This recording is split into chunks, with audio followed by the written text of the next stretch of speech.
The Pinball Network is online. Launching Triple Drain Pinball Podcast. All right, everybody, just buckle up. It's going to be a mess today. Do you realize where you're setting your coffee cup, Travis? Like dead in front of me. So Travis is moving. Oh, shit. Yes. Shit, did it again. Yes. Whoops. Travis is in the process of moving. So he is in his new house. He went back to his old house to record, and they already turned off his internet. So Travis is recording on his phone. So if his video goes out, it's either A, his phone died, but he hasn't plugged into a battery pack, or B, it's going to get knocked over by a dog, or we're just going to stare at a coffee cup, because I bet he's going to do it at least 10 times. My is amazing. My table is literally this wide. All right. I only have so much real estate to work with right now. Yeah, need a bigger table. Tell Monica your tables are too small. I'll try. Holy crap. Joel has a Cactus Canyon. Yeah, man. And then Tom, is that David Bowie behind you? What is that? I do. You know, we had so much to talk about. Tom also put in a new hard drive into his computer right before he started recording. So guaranteed hardware failure coming from there as well. So we're just going to see what's going on. But wait, with all that aside, Tom, how you feeling? You ready? You ready for this? No. No, perfect. All right. Travis, are you and your dog ready for this? Yeah, we're good. Let's do it. All right, here we go.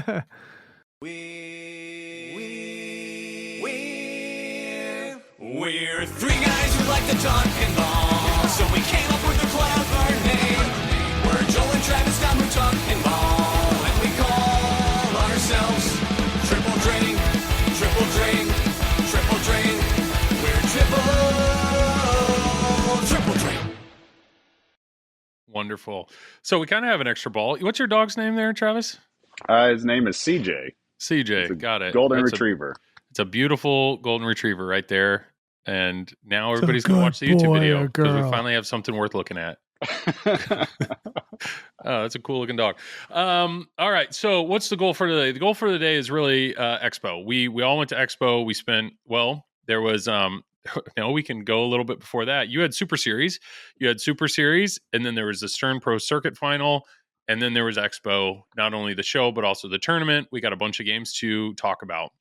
But before we talking about all that good stuff, real quick game room updates. So I'll go first. If you look behind me, Cactus Canyon's finally here. It's finally set up.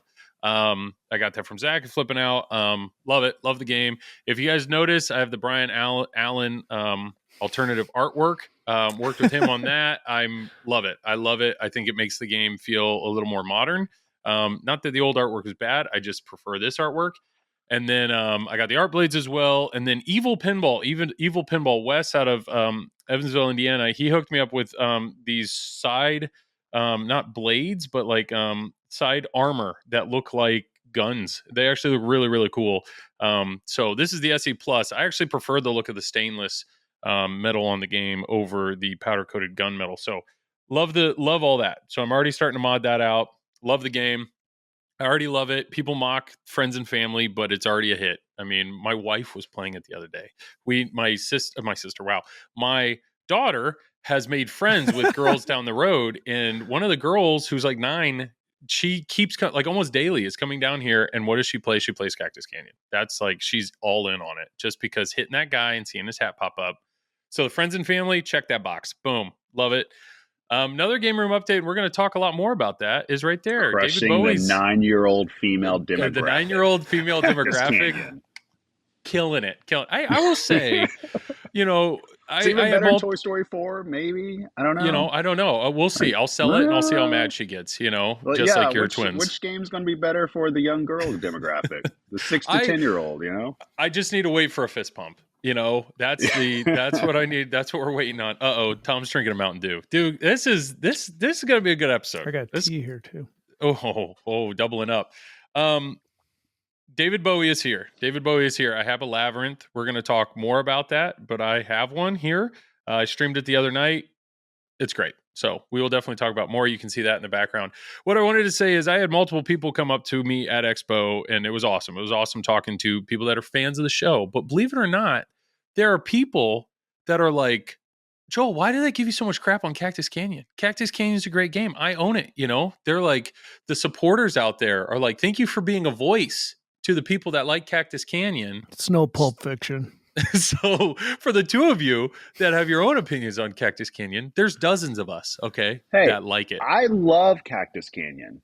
People keep buying it. I love it. It's my favorite game ever. Any game that sells, it's awesome. Any game. That's very diplomatic of you. Yeah.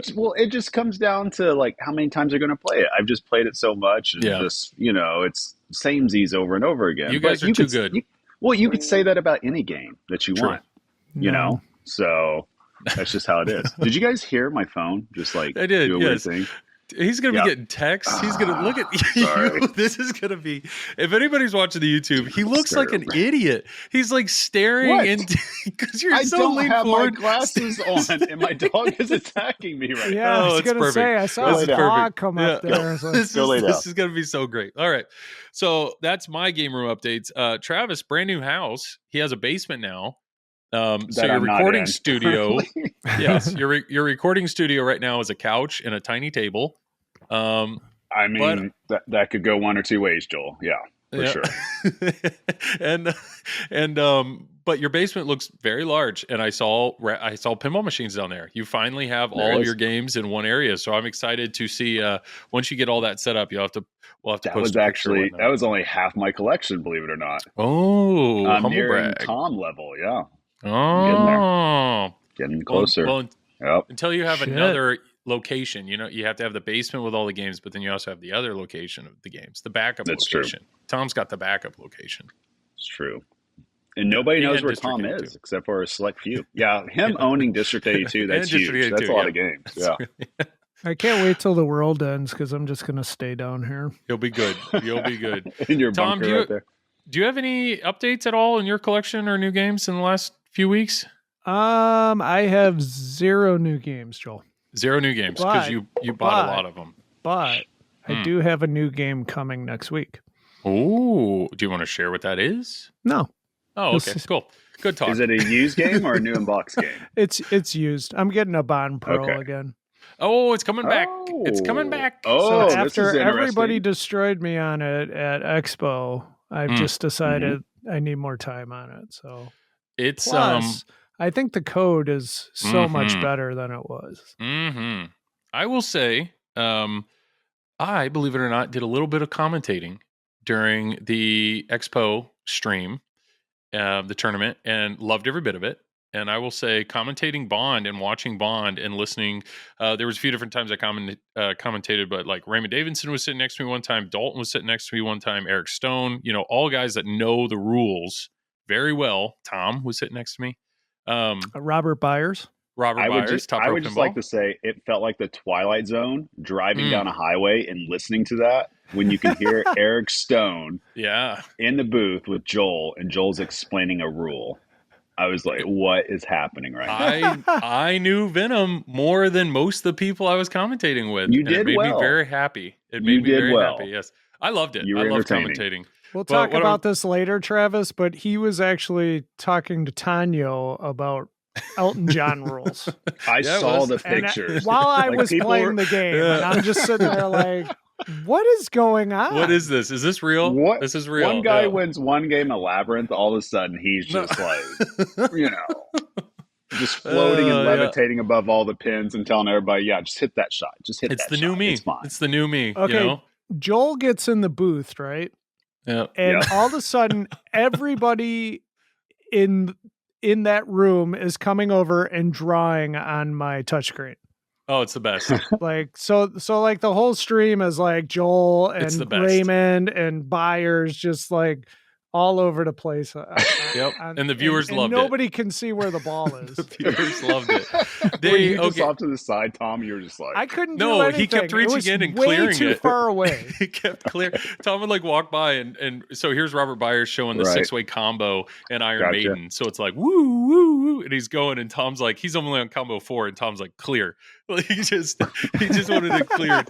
But yes, we will talk about it more. But the commentating was awesome. Tom with Fox Cities Pinball has an incredible setup for streaming tournament pinball. One of which is a touchscreen. So having the telestrator to be able to like visually show the shots we're talking about, I personally found it very useful. And there are times that I watch streams that I wish, as the commentators are describing, it's like, well, what he needs to do is he needs to do this and this. And I'm thinking like, well, show me where that shot is. Like, you got the telestrator, touch it, But anyways, what I was saying was commentating Bond, watching that game now and seeing how much the code has progressed from when I first got it to stream to now is night and day. Like, it really looks so much more fun. And I learned there's like a mini wizard mode where it's if you complete one henchman, one villain, one Q mode, or maybe it's do both multi-balls. It's like you just have to do 4 things and boom, you're it's like little stuff like that can carry you through that game. It's and then there's like smart missiles now or smart bombs. What's up, Tom? But screw the premium.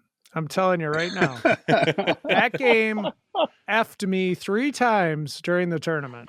Twice in qualifying, and then once in playoffs.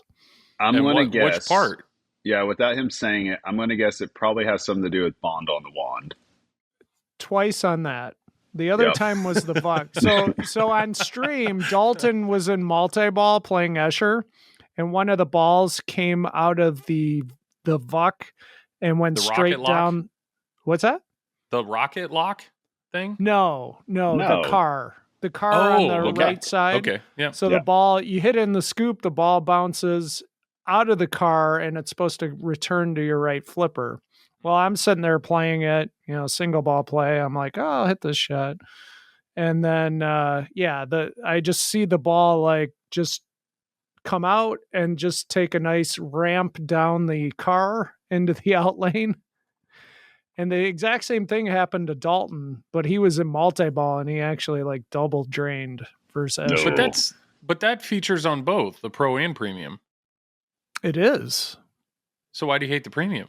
Because it happened on the premium. Oh, so it wasn't actually it wasn't the premium feature. It was just a premium game. Okay. But twice I was in multi-ball and the ball fell off the magnet on Bond. It might have been induced by me. I might have hit the lockdown bar button, but it got trapped behind him, and then the game doesn't realize the ball is trapped behind him. So the first time, the TD came over. Hi, Jared. And basically was like, he did the absolute right thing, knew what he was going to do. So he took both the balls, put them in the trough, because on Stearns, they have a feature where you get a coin door ball saver. So he's like, oh, we'll put him in the trough and, we'll close the coin door. He'll shoot the balls out. You'll still be a multi-ball. I go, yep. Okay.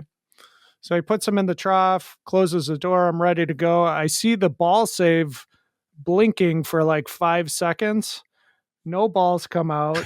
And then my game ends. I'm like, nice. What the hell just happened?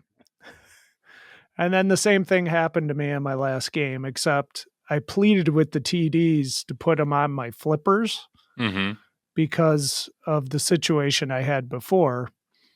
They did. It worked. But anyways.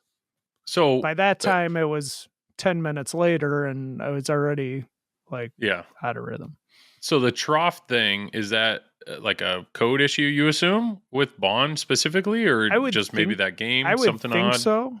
I would think so. I would, unfortunately in multi-ball, the game can't really discern that like there's ball trapped when there's 2 balls on the play field. So I had no idea it was trapped behind the Bond on a wand. But my thing is, I thought they should disable that for the tournament.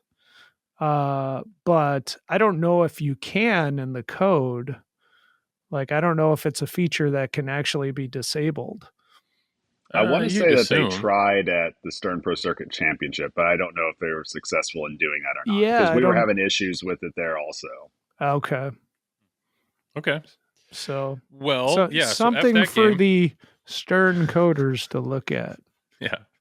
Yeah. But cool. Well, all right. So we've got so much. We got so much to cover. Let's just go chronologically. So let's back up all the way to Super Series.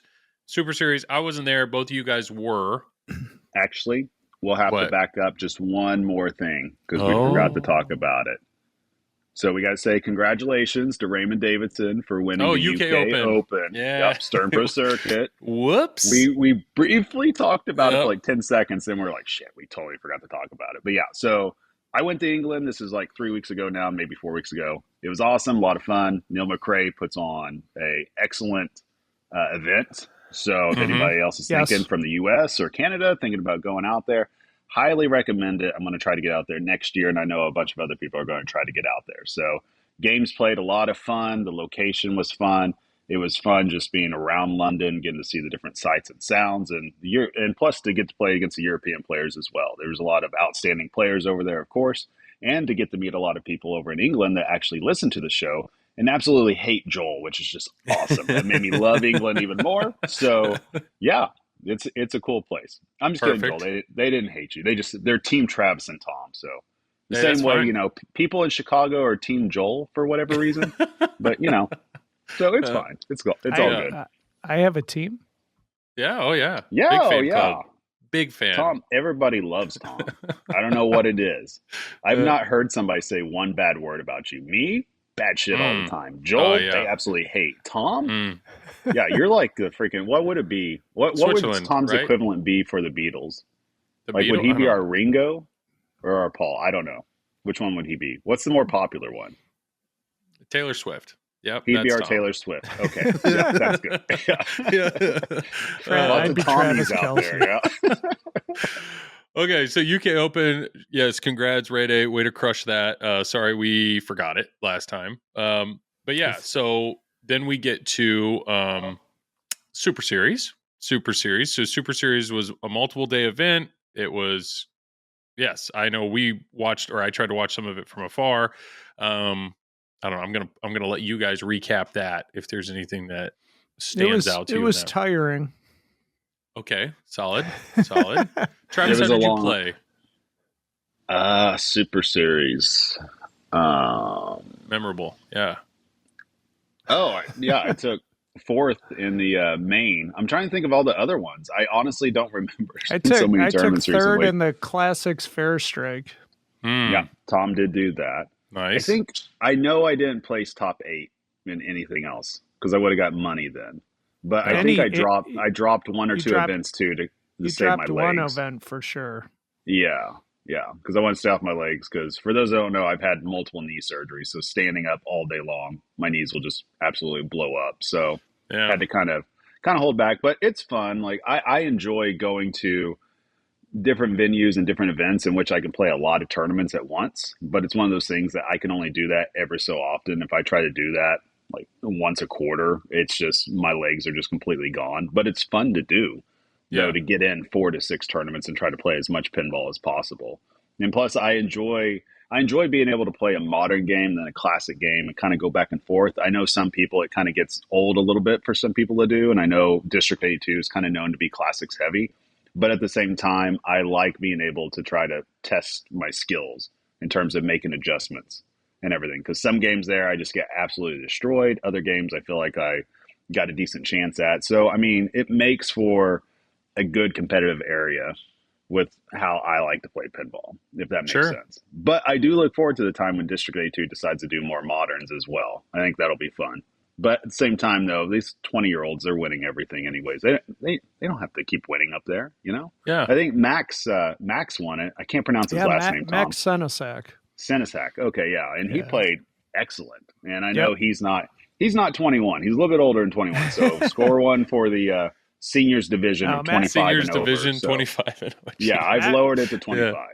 Yeah, Max is a great player. He doesn't come to District 82 a lot, but when he does, you know, watch out. Yeah.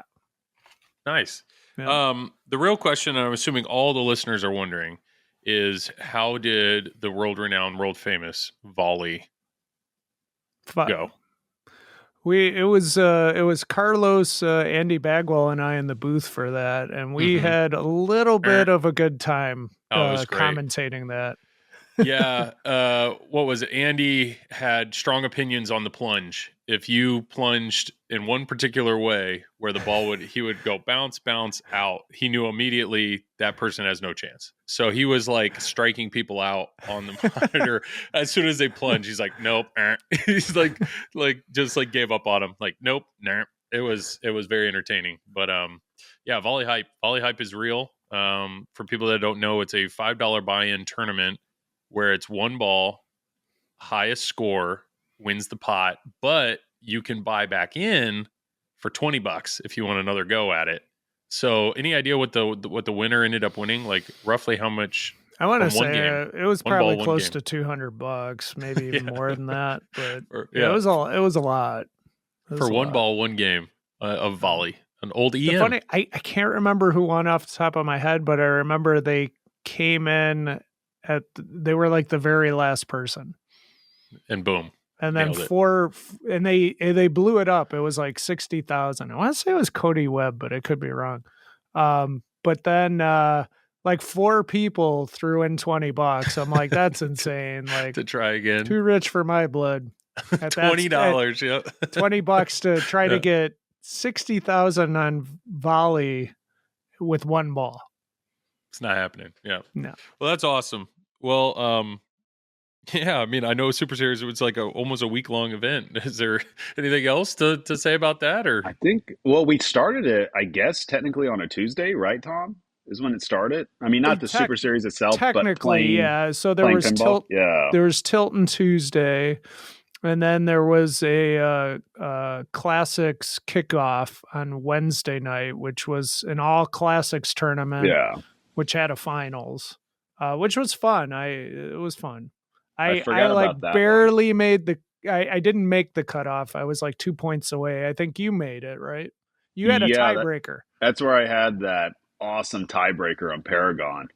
Yeah, it was fantastic. One ball tiebreaker, Joel. I think there was 8 of us for. And what did you put up on that, Travis?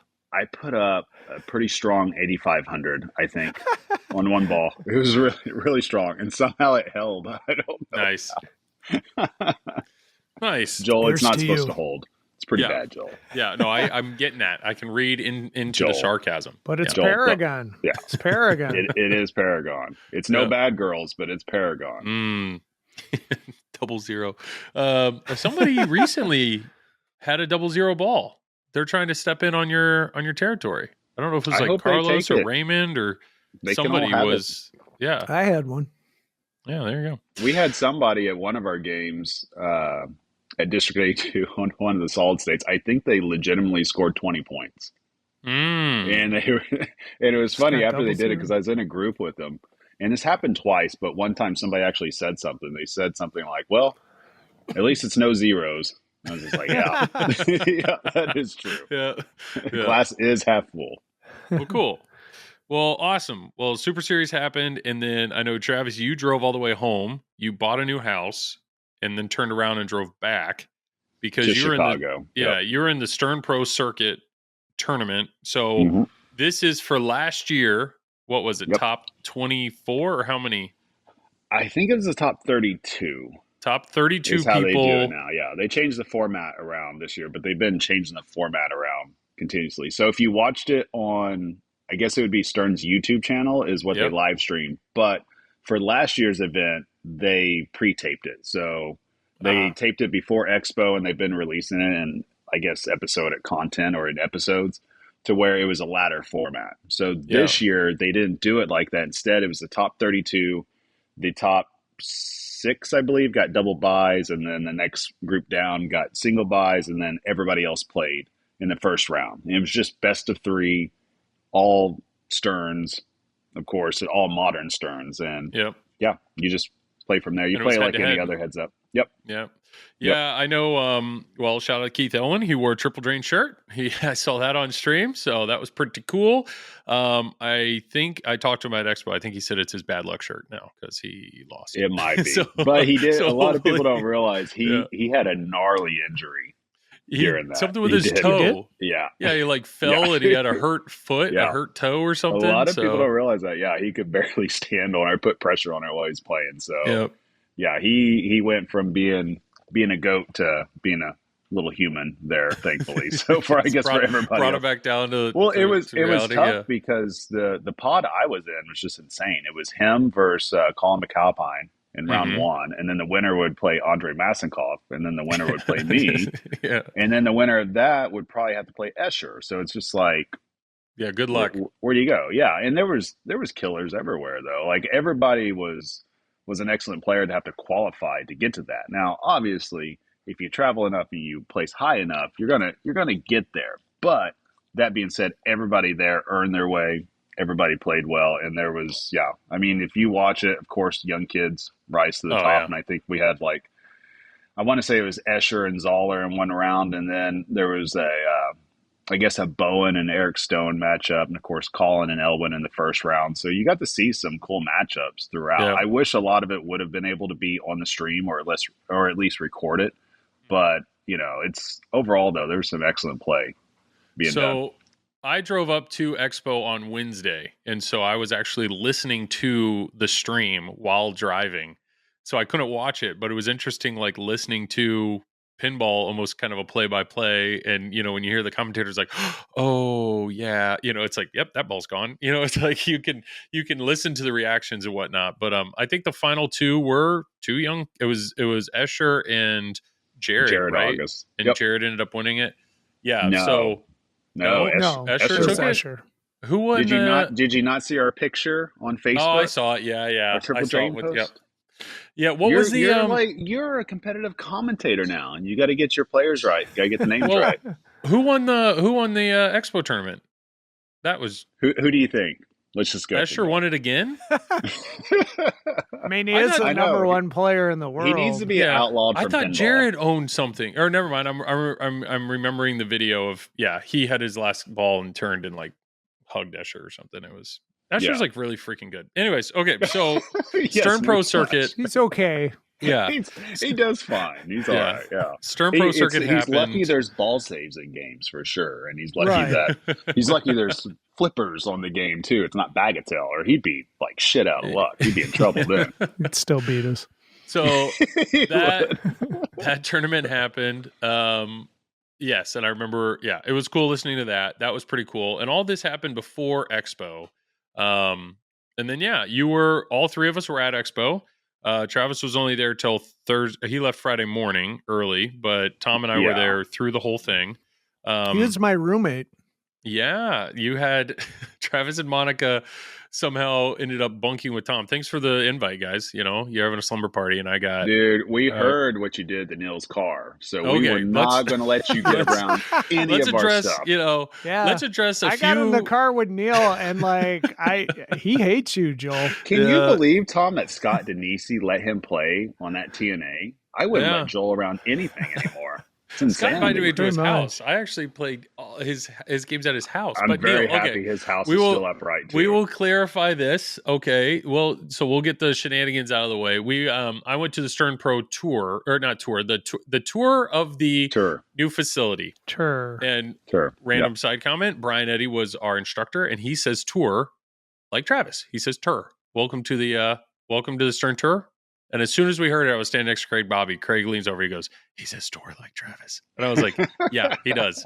So I don't know how to react to that. But did the factory tour. It was great. It was really cool. The building's huge. They have a ton of room for expansion from like on the business side where all the kind of cubicles are and designer area. But then the actual factory, they only had one line going at the time. The other line is being set up. And then it's like down the middle is where they have all their sub-assemblies, and they have a whole topper division.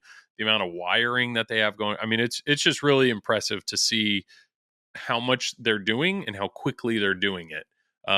So if you ever have the opportunity to do the tour, you should definitely do it. It was tour.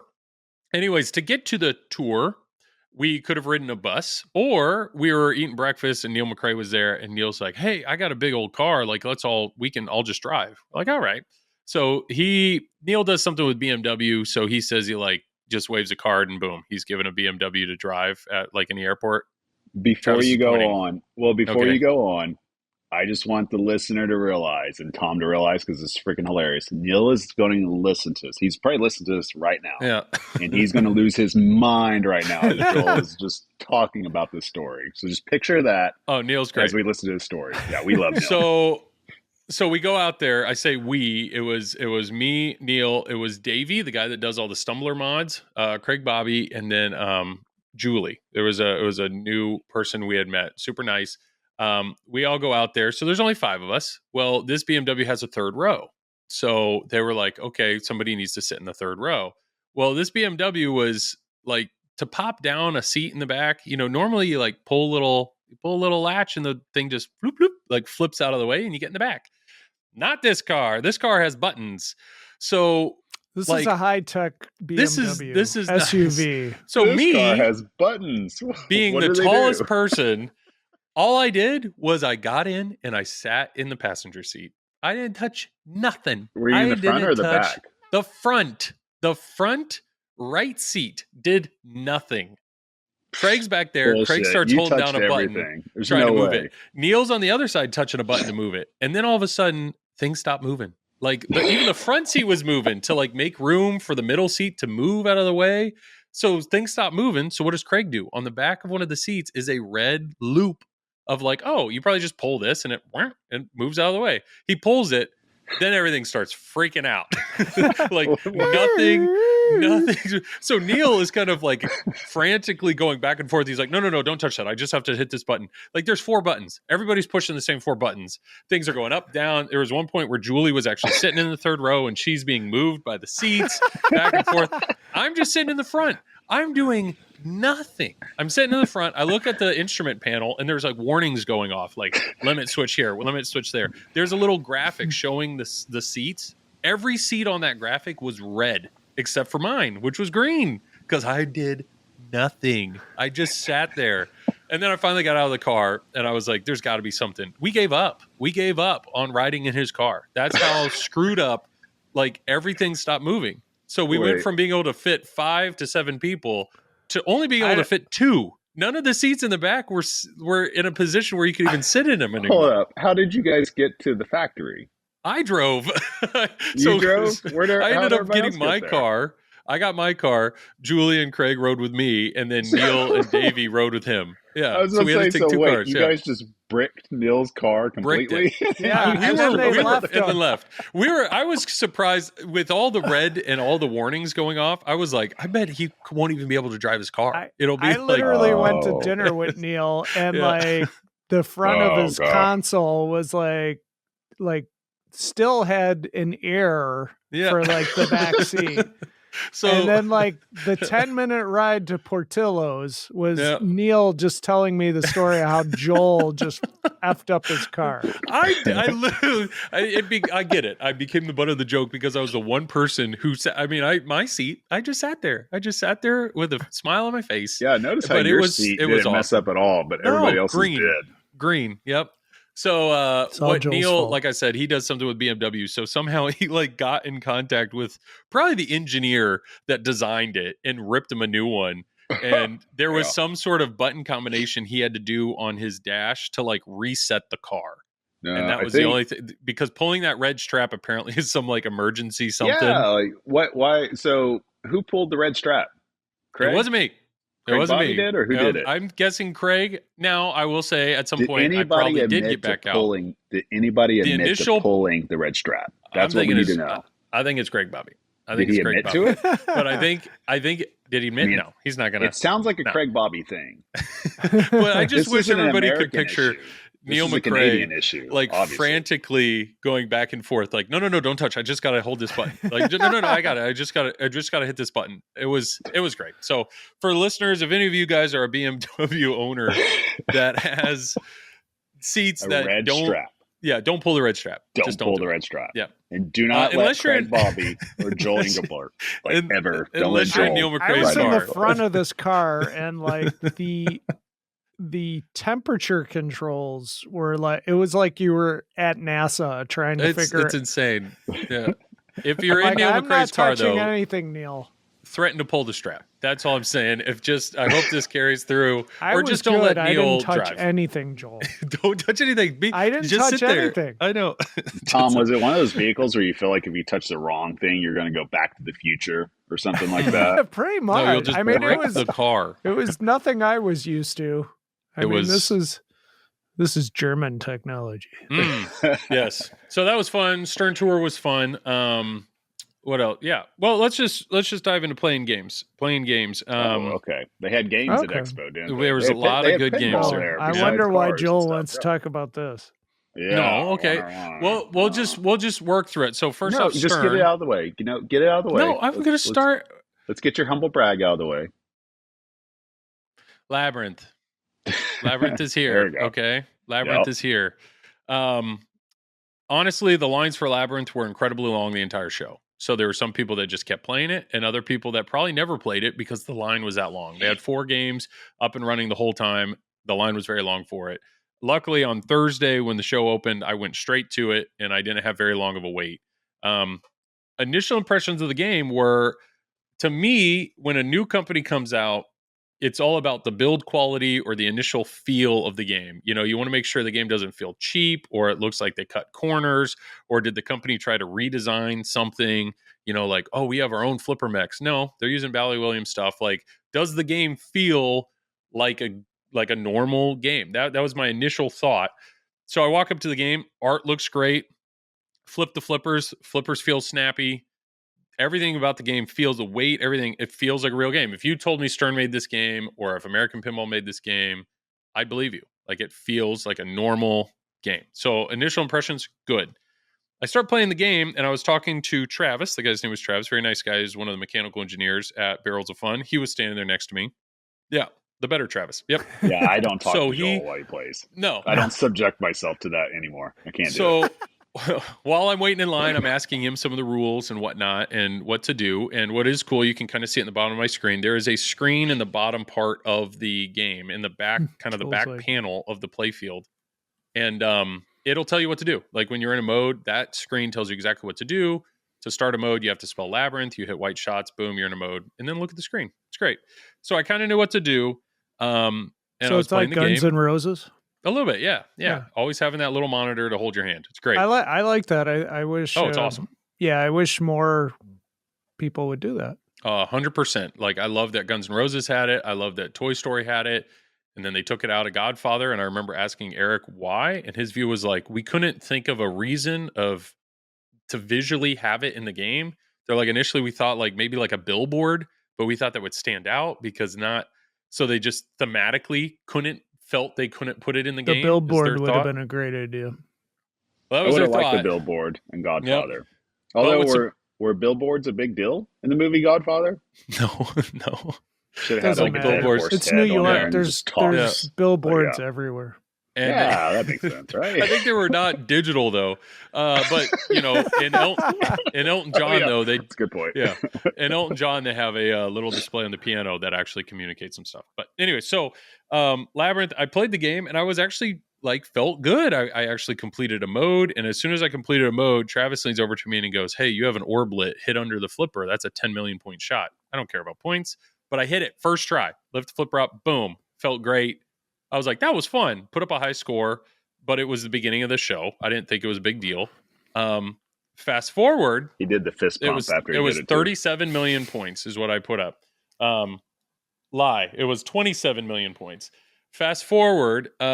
This Labyrinth is actually the game I played. This is the one I brought home. It is still there. It is still my 27 million point score is number 2 on the high score table. So you haven't beat it? And no, I did. It was number 2. Now I beat it. It's now. I think 3. what he's trying to say, nice. Tom, is nobody else beat it. One person beat it. There's a 37 million point. So initially, apparently, I just had a really good game. Well, the reason I'm bringing this up, and the reason Travis wants me to bring this up, is because Travis and Monica were waiting in line, and I told him a little bit of what I played. Travis played the game. He did not beat my score. So apparently Travis hates Labyrinth. He hates it. He thinks it's, the game is not. I wasn't playing for score. Probably a mechanical issue. I was playing for the shots. Yeah. It's a flipper issue and a ramp return issue. Even Just though a game issue. game issue, all of it. Yeah. They should probably start over. Not me. They should probably start over. They should scrap it right now. So, even though it wasn't a head-to-head game, just to make it clear, I did beat Travis. I did beat Travis in Labyrinth.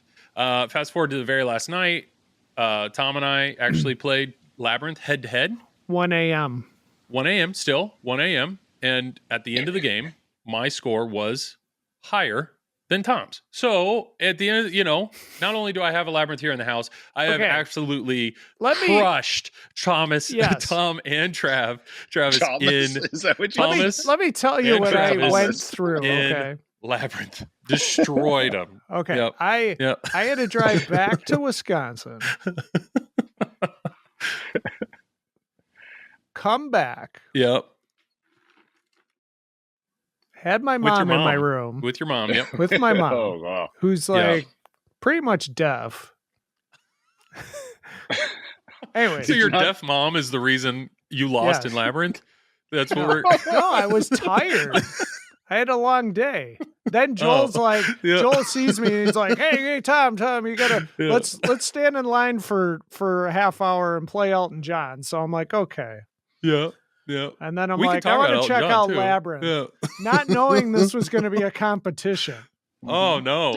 Yeah. That's how he sucks you in. Yeah. Head to head, Tom was player one. Joel's sitting there reading the rule book on Labyrinth and Elton John. I'm playing Elton John and Tanyo Kleiss comes over and he's like checking out the game. He's, semi-interested. He played it. Yeah. And Joel's like, hey, Tanyo, do you know the rules? And he's like, no, I don't work for JJP. Yeah. And Joel's like, well, I know the rules. I'll tell you everything about it. Perfect impression. Solid. I mean, that is me to a T. But we're going to talk about John, but Labyrinth, it's all based off our last episode, Tom. Ever since we talked about understanding rules and how you just look on the play field and just take a few minutes, now all of a sudden Joel, he's done that. He's really taken it to heart. Big brain. Yeah. Within a week, he's given out advice unsolicited to everybody at Expo. Like, just do this, just do that. Let me teach. No, the balls on this man. God. I'm waiting for the Labyrinth tutorials online. It's coming. Joel. It's coming pretty soon. The beginning of my stream earlier this week, I just spelled it all out. I was just spilling knowledge. I know what to do. That doesn't mean I can do it, but I know what to do. But hey, okay, so Labyrinth. Initial impressions between the two of you guys. Travis, you played it first. You were in line with Monica. I know you hate it because you lost, but go ahead and tell me your initial impressions of the game, shots of the outcode, all that stuff. Okay, so theme, I don't care about the theme at all, just to be honest. Yep. I watched the movie once when I was 10. It was terrifying then. I tried to watch it last week or like a week and a half ago, and I made it about 30 minutes into it. And I just couldn't do it anymore. Like, if people love the theme, cool. Like, no issue with that. I just can't get into it. That's but fair. In terms of how the flippers felt fine. I played on I guess, what's their top version? It's not called LE, is it? There's only one version. The only difference was of the 4 games, one of them had the topper. That was the only difference. Right. So whatever version that is. Right. There's nothing different on the playfield or anything like that. It's all external on the that one had outside, different shooter rod, a different back glass, and a topper. Yeah. But otherwise, it's literally the exact same. Right. So that's the one that I played. And the flippers felt fine. I mean, somewhat mushy a little bit, but that happens at shows from time to time. I could backhand the left ramp, which was nice, but just, I don't know. So I didn't really pay attention to the rules too much. I did some things, but since I only got a chance to play it once, I just wanted to see how the shots felt. That was my main goal. And, my concern is the horseshoe shot.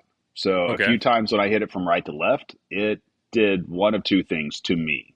It either went right back down the middle, or it actually somehow ricocheted off the guide rail to where the loop is supposed to go. It did that a couple of times. And so I wasn't quite sure, if that was the intention or maybe it was just how I was hitting a shot. I don't know. But that shot, it was a little awkward for me. Like I said, left ramp wasn't bad. Left orbit wasn't bad. It's just, I'm just not sure on the geometry. So real quick about the horseshoe, I've actually been talking to Phil. It's Phil Grimaldi. Is that right? Right. Yep. Yeah. He's the lead rules guy on the game. Yep. I made the same comment. I've had that same issue with the horseshoe from the right. It can be straight down the middle. And apparently they are discussing potentially adding a ball save where if you hit the right orbit or hit the right side of the horseshoe and then no other switch, if it drains, it knows. Like it would. Yeah, so I would recommend that for sure, because I had some issues with that. And that's totally why Joel beat me on that game. Yeah. But then the other thing that kind of surprised me a little bit, the left ramp return was different, cool, but a little bit different. How it would just shoot the ball at you, it'd lift up real quick, I think, and shoot at you.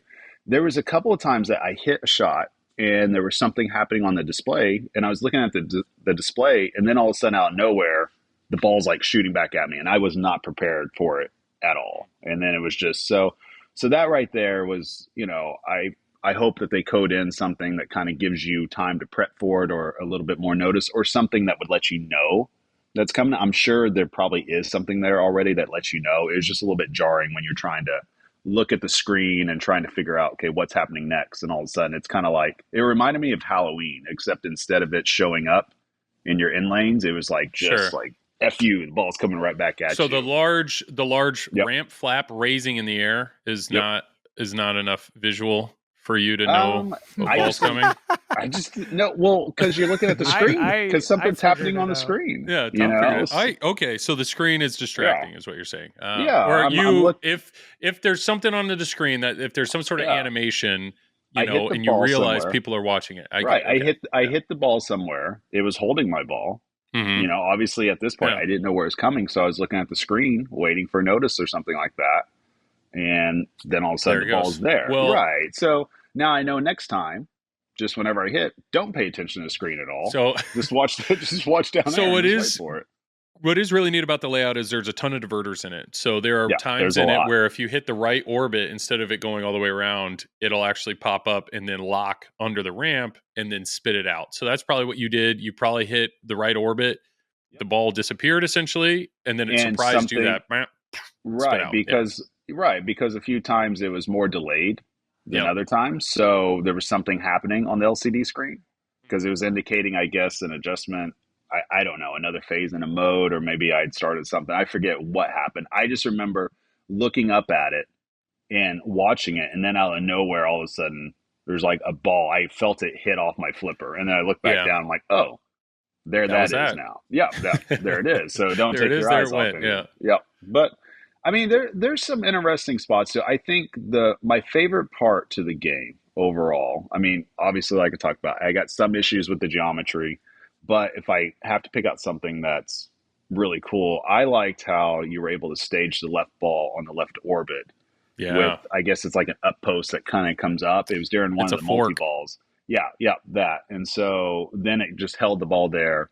Then you hit the ball for a super jackpot or something like that. So I like that. I like mechs that enable you to stop the ball somewhere and then use the second ball to do something with it for a super jackpot or a double super jackpot. So I think that's a nice touch as well. To explain that, there's a fork on the left orbit, and then there's actually, a few inches behind it, there's a stand-up target that'll pop up, and then behind that, there's a spinner. So both in the fiery multi-ball mode and in the brick maker multi-ball or brick whatever multi-ball, you get to a point where, yes, you hit the left orbit, that drop comes up, so it'll stop the ball, the fork comes up, and it holds it. And then what you get for your super jackpot is you want to hit that captive ball now, and the super jackpot is based on spins. So depending on how hard you hit that, you will get more points. So it's cool that there's now a captive ball that's not normally there. You have one clean shot at it, and then it's a spinner rip. So it's a very interesting combination. And talking to Phil, apparently that was Phil's idea. And it's a brilliant idea. It's a really unique scoring way. It's got some good ideas in there for sure, from what I've read about and kind of looked around about. But it's just, I think if you like Labyrinth, you're going to be happy with this pin. If you're a fan of the theme, you're going to be happy with this. It's not going to be one of those situations where you're like, well, shit, I wish somebody else would have did it. Yeah, that was my dream theme, and it's a letdown. Right. If you're a fan of something that just shoots fantastic and shoots great, I don't know. You might hit some bumps with this, but that's in the eye of the beholder. Whoever's playing it, you might You might love it. You might prefer something different. I don't Sure. know. There's just some of the shot geometry. I don't know if it's necessarily something that I would be a fan of, but the flippers did feel okay Yeah. with what we were playing, and the build quality overall felt fine. Like you said, Mm-hmm. it felt like for somebody that's putting out their first pinball machine, I think this is about the best possible way you could do it. Everything being said, so all things 100%. being said, so I think if I'm on the Barrels of Fun team, I'm happy with this product that's going out. So I would just put it that way. Regardless of how I feel about the theme or the shots or anything like that, it's still a viable product on the market, and I'm actually excited to see what they do next. Like, I'm curious if once they do get the ball rolling and they do get manufacturing going, I'm curious to see if they can become a very viable player, because I feel like this particular pin, seeing what the theme is, seeing the excitement behind it, seeing it come out, I almost feel like they're leapfrogging Spooky and American Pinball at this point. Like, it really feels like that, just from the vibe, from what people are saying about it, from the general excitement of it. And I know that they brought over a lot of people from Spooky. those various companies. Yeah. Yeah. So, these aren't just people new to pinball. These are people that have been in the industry for a long time, and they have experience. And I think it shows in the overall product with that. So I'm interested to see where they go with it from here. 100%. Yeah, they absolutely have a solid team, and I've been able to have really cool conversations with a bunch of them. And yeah, there's no doubt they've built for this to be their first game. They crushed it. And I mean, there's still questions, production, like designing a pinball machine is the easy part, right? It's the producing them at a mass level that's a challenge. I have nothing I can say about that. I have no idea. They've only made 10 that I know of. I mean, I say 10, but this is serial number 15. But it'll be very interesting over the next few weeks. Hopefully, they're actually putting out the 10 games they're shooting for a week, and see that production come out. Well, the telling thing will be, and Joel, you're probably just one of like 5 people that can actually talk about this, is how do you feel about the overall build quality now that you have it there? Is it feel like, well, you're going to have a ton of issues up front, or does it feel like, oh, this is a legit pinball machine? This makes sense next to a Stern pinball machine. This makes sense next to a CGC pinball machine. Yeah, 100%. It just seems legit. Like everything about it. My one thing is there's no shaker motor. I thought that was surprising. There is no shaker motor in the game. Good. But the cabinet, the build quality of the cabinet, the everything, it's like it is top quality everything. And that's what I'm saying. It feels like just like they're competing with the big boys, just right out the bat on how they're building it. But even the back box, it's not like, it seems very well thought out, well engineered. They're using the fast system, which is it's not like it's a proprietary system, so I'm not worried about. Well, it's proprietary to fast, but it's not like Barrels of Fun made their own system that you're worried a board is going to die. What is a fast system? Fast is it's kind of like how like P-Rock is a system that Spooky did a bunch of their games off, that was made by P3. Fast is another system of like driver boards and other boards. So everything I see in there, I mean, I don't have any complaints with the build. Well, you quality. mentioned too, because you had to update code, and you felt like it was a super simple process as well. Right? They sent me a zip file. I unzipped it. The extension was, I think, like .fun or something, or it was, I don't remember exactly what the extension was, but they just said take that file, put it on a flash drive, USB flash drive with the game on, insert the USB flash drive in the game. As soon as I plugged it in, boom, code update popped up on the screen. It did it. And then it says remove flash drive. And as soon as I removed it, it rebooted and it was done. Like there was nothing. Cool. I didn't have to format anything. I didn't have to do anything. It was painless. So really impressed by that. Even the UI and like the system to go through the game to change settings seems very legit and professional. There's little things like there's no way to reset a game right now. So when I was testing stuff, like if I want to clear it out, there's no like combination that I know of to like reset the game. And then like, a little setting, like when I stream, I don't want the back box light on because of glare, so like, it's like little settings like that I have trust that they will put, or track mode sounds. Like I can't turn the track mode sounds off. So I just turn the volume down. So it's like little things like that I have faith they're going to add because they're a brand new company, but really impressed by it. Tom, you've played it. And you you lost at it. But how did you? What are your thoughts on the game? Your overall impressions? I was able to start a multi-ball. There we go. I thought it shot really well, and for somebody like I don't know what was going on because I still haven't watched the movie. Mm-hmm. So I had no like relation to it, but I really liked how it shot. I mean, it had some cool shots. It had some cool features. I liked how the multi-ball, like kind of Travis was talking about, you lock a ball and it kind of shoots out under the ramp. I saw when you were playing, you shot the left orbit and it grabbed the ball with forks. The fork, yep. And then you had to hit that ball through the spinner to get that started. I thought that was really neat. Oh yeah. There's some cool shots on the game. I heard some people that played it thought like the flippers felt mushy, but when I played it, I didn't get that experience. I thought it shot fine. Yeah. It shot good. So I pulled this game straight from Expo, and what I found was I thought the flippers felt too strong when they were here, to the point where on the right ramp, I was getting the ball would it's a really cool wire form on the right ramp, but it was coming off of it. And I asked them about it, and they came back. They're like, oh, we still have the flippers turned up. So they actually had the flippers turned way up for the show because of, long-term usage and power usage. So they said reset the flippers. Yeah, that might have been it too, because since you played the far left pin and I played the far right pin. Yeah. Because there was 4 pins there, so you're going to get... and everything. Yep. Everything So, different. they were probably all plugged in like series, so the left pin probably got the most power, and then you probably got the least, and, I mean, it but makes the good magic. thing is, though... Joel, we have something to say. Hold on, Travis. So, right. so we were waiting in line.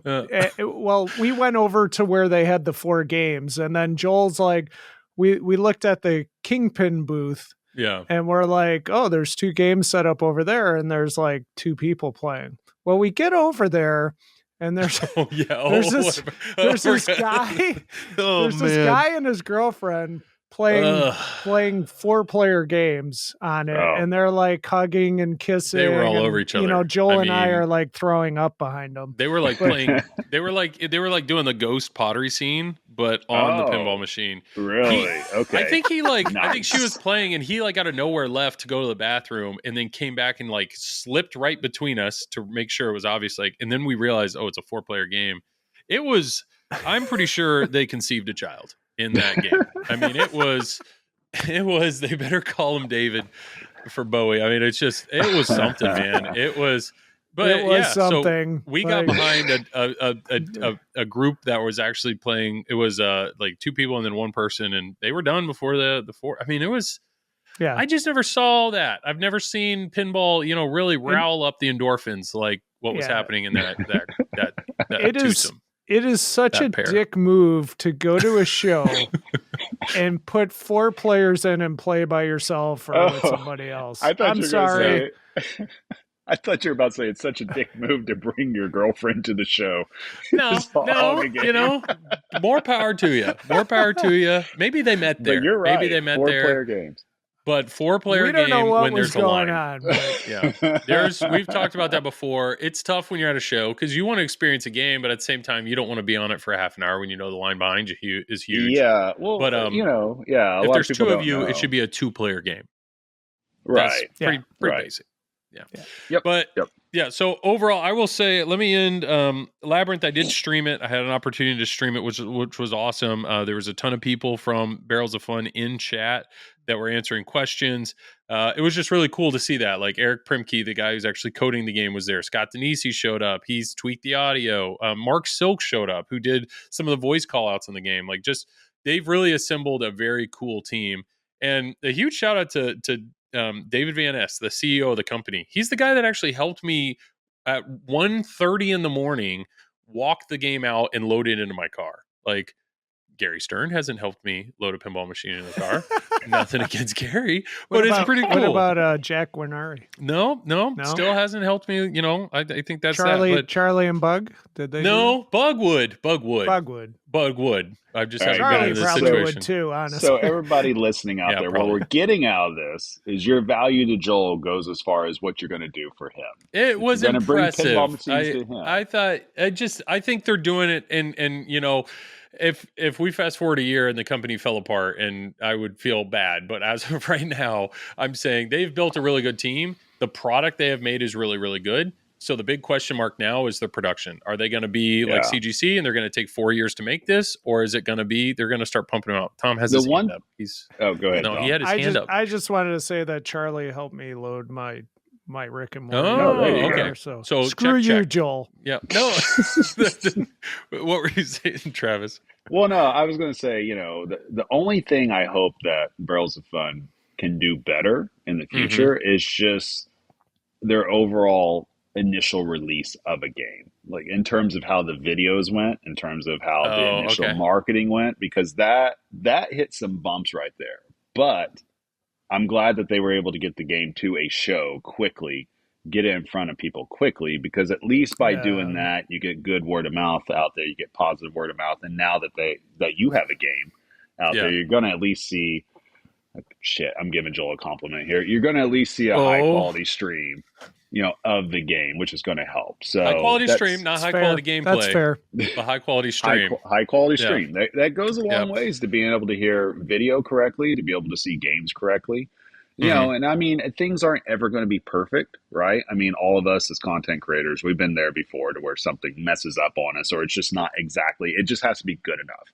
But when you're rolling out a product that's a multi-million-dollar product and you're trying to launch a company, that's where you want to make sure everything is as close to perfect as you can get it, because you've already put in so much hard work already for a year plus with multiple members of the team. So that's something that you don't necessarily want to mess up. So hopefully 100%. Hopefully on the next round that they get it done a little bit better. And I'm sure that they will. I mean, like you said, Joel, they all seem receptive to feedback, which is good. That's an excellent sign when a company is that.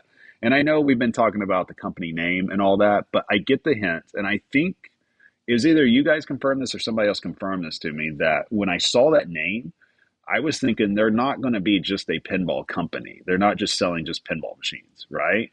They're going to be doing something else. I don't know. Like, I'm not sure. I don't know anything about that. Right. I heard in the interview they were like brainstorming things, and they were brainstorming names, and they were struggling to think of a name. They were throwing out all these names, and apparently somebody was like, "Well, this is a barrel of fun," like said it as a frustrated comment to trying to find the name, and somebody's like, "That's it. Let's go with that." That's it. It just strikes me when I see the name Barrels of Fun, that strikes me as an arcade / pinball company. That doesn't strike me as we're just making pinball machines only. Could be. I don't know. Like, I haven't heard. That's why I thought somebody told me that, because I'd mentioned that to somebody else. I couldn't remember if it was you guys or somebody else, because I don't know anything about it. So I know, Travis, you really like very clear, descriptive company names, like a pinball podcast. Yep. And you work for the pinball company. Yep. You like eliminating all doubt on what it is. Yes. Hey, you be direct with people. You have to make a barrier of entry, or you have to take all those barriers and go down as quickly as possible, because that's the easiest way to go about it, right? I mean, especially if you have a business that's a niche business, right? Sure. It's none of us are ever going to be Nike, or something like that. It's just, when you look at pinball in general, there's really only one company out there that can really use a name that doesn't have anything to do with pinball, but has everything to do with pinball. And that's Stern, right? Yeah. Like, everybody knows what that is now. But nowadays, it's almost like when you do come out with a new company, you got to be very visual, or very, very focused on what you're trying to put out. That's why I love the American pinball name, something like that. That makes a lot of sense. Spooky pinball, that makes a lot of sense, because they know what type of games they're trying to put out. Sure. Jersey Jack pinball, it kind of makes sense a little bit because of the owner, but when you're looking at the tiers of different things, that's just the way it goes. So that's why when I see the Barrels of Fun name, I think to myself, when I first heard that. It seems like a company that's going to be doing other things besides pinball. True, and maybe they will. I knew for a long time it was Mystery Pinball Company, and the reality was, I think we all got used to it. I think we all got used to Mystery Pinball. Yeah. But yeah, just so to wrap up Labyrinth, just so we're not talking about the whole time. The stream was awesome. You can check it out on YouTube on the Flipping Out YouTube stream. And it was talking about my fear as a streamer, though, was I know there's a lot of people that have put a ton of work into this game, and I want to show it off. I want to show off the modes. I want to show off the callouts. I want to show off the multi-ball. The beginning of that stream, Jared and I were struggling. I don't know if it was the people watching or if it's just us. Jared had never played the game, but just in what I was fear was like, I don't want people to think this game's hard. It's you, Joel. It's me. Promise. It was a me problem. But that was my fear, right? He beat us. He did. We have people watching, and I don't, we kept losing shots in the outlanes. Two things about that. One, the outlanes, you can't adjust them. I was surprised about that. There's no extra holes. There's nothing you can do to adjust them. But I was worried that I'm like, I don't want to portray this game in a light that it's going to be really difficult. But as the stream went on, we started to find the shots. We started to actually get through some of the modes. And when you compare that to the Bowen tutorial videos, the two videos he had out of the game, Bowen's a world-class player. So he's just doing exactly what he says you're going to do. Oh, to start this, you hit this, and then you hit this, and boom, boom, boom. So I get it. That's got to be hard for a company, because if you have somebody like Bowen doing all your gameplay videos, the game may look shallow or the game may look too easy. Then you have me on the other end. It looks too hard. I hope people realize, and I did have people that came up to me at the show that says the reason I like your streams is because my skill level relates to their skill level. So I do think for the majority of buyers for Labyrinth, their gameplay is going to be a lot closer to mine than they will Bowen's. Well, that's what I was going to say, that what a lot of listeners need to realize out there, and I think a lot of listeners and viewers do realize this, that I think that you're actually the perfect type of player to show off games and to show off new games. The reason being is because the vast majority of players out there are either going to be around your skill level or below it. That's just the reality of it. It takes a lot to be a world-class player. A lot. It's just, you don't just roll out of bed and all of a sudden just become a great pinball player. It takes years and years of dedicated experience. And even then, it may never happen for people. It may never click. But that doesn't mean that the game can't be fun. And I think seeing different games and seeing people be able to see somebody of a similar skill set of them, and they can get an idea for how the game will play, I think that's great. There's two ends to the spectrum. You could see a Carl just absolutely demolish a game, and it's fun to watch. And you can see Joel just go out the right outlane over and over again on Deadpool, and it's still fun to watch. There we go. So, that's the mediums, or the equilibrium. That's fine. Yeah, and we even saw that with Venom. My streams versus your tutorial videos. I mean, night and day. You had an hour plus long video on Venom where you're like looping the game, and here I am streaming it for 2 hours, and I'm just grinding through XP. But we can both have fun. You can both have fun. You can both appreciate the game in different ways. Yeah, it's pinball, and people got to realize you don't have to get the wizard modes the whole entire time to have fun. And we were talking about that before, because there's still people that get in their heads about rules. And we're not talking about just Venom.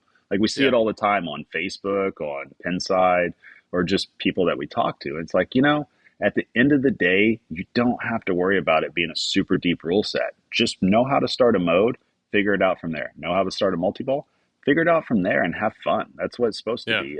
Playing pinball, it should be exploring the game. That's the fun part. If you're playing a video game, right, it's exploring the game and learning how to do it. So it's just kind of, if you just expect to get into a game immediately and you're just going to play Escher level all of a sudden, or you're going to play Bowen level all of a sudden, it's like you're going to set yourself up for failure, because it takes years and years to get to that level and to take that mental representation from game to game immediately. So that's why I think it's so much better if people just temper their expectations, just have fun finding shots, have fun discovering the game, because you only get to do that for a little while, because once you discover everything in the game, then what is it? It's just doing it over and over again. But to me, that's the great part. The most fun I have with pinball isn't blowing it up. The most fun I have with pinball is getting a brand new machine and figuring out where are the shots and figuring out what happens when I do this, what happens when I do that.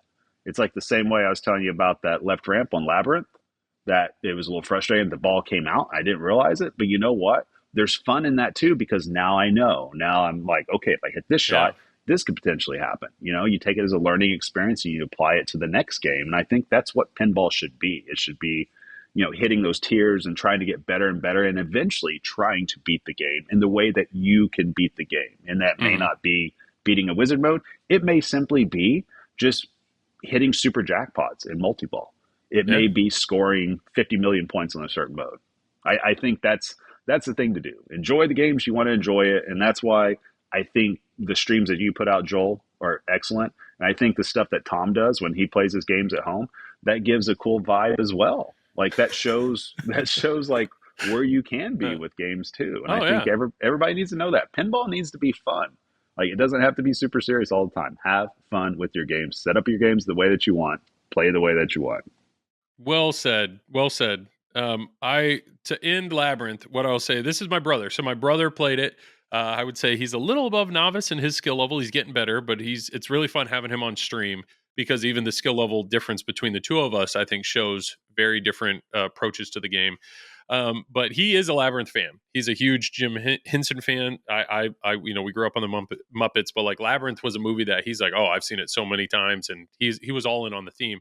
So he texted me the next morning. He said, man, Labyrinth is a great pinball machine. Been thinking about it all morning. This is the first time he's texted me about a game after we've streamed. Venom, it's really hit him in a way that he's really enjoyed because of the XP system. And I will say that people are talking about progression. What's neat is watching on on Pin side, people are like, I finally beat Noel. My speed run time was 5 hours, 45 minutes, and I was at level 99. And it's like, perfect. That's exactly what it was for, right? But they're motivated to do it again and do it again. So that's pretty neat. So I said, haha, you're hooked. He said, I think I'm specifically hooked on Labyrinth. I said, so why this game over others? And here's Jared's concise review. Theme and music is big. The rule set is not impossible, but very interesting and uses the whole field. The shots feel really good when you hit them. You need to be accurate and slow the ball down, but they all feel hittable. You have to earn the multi-balls.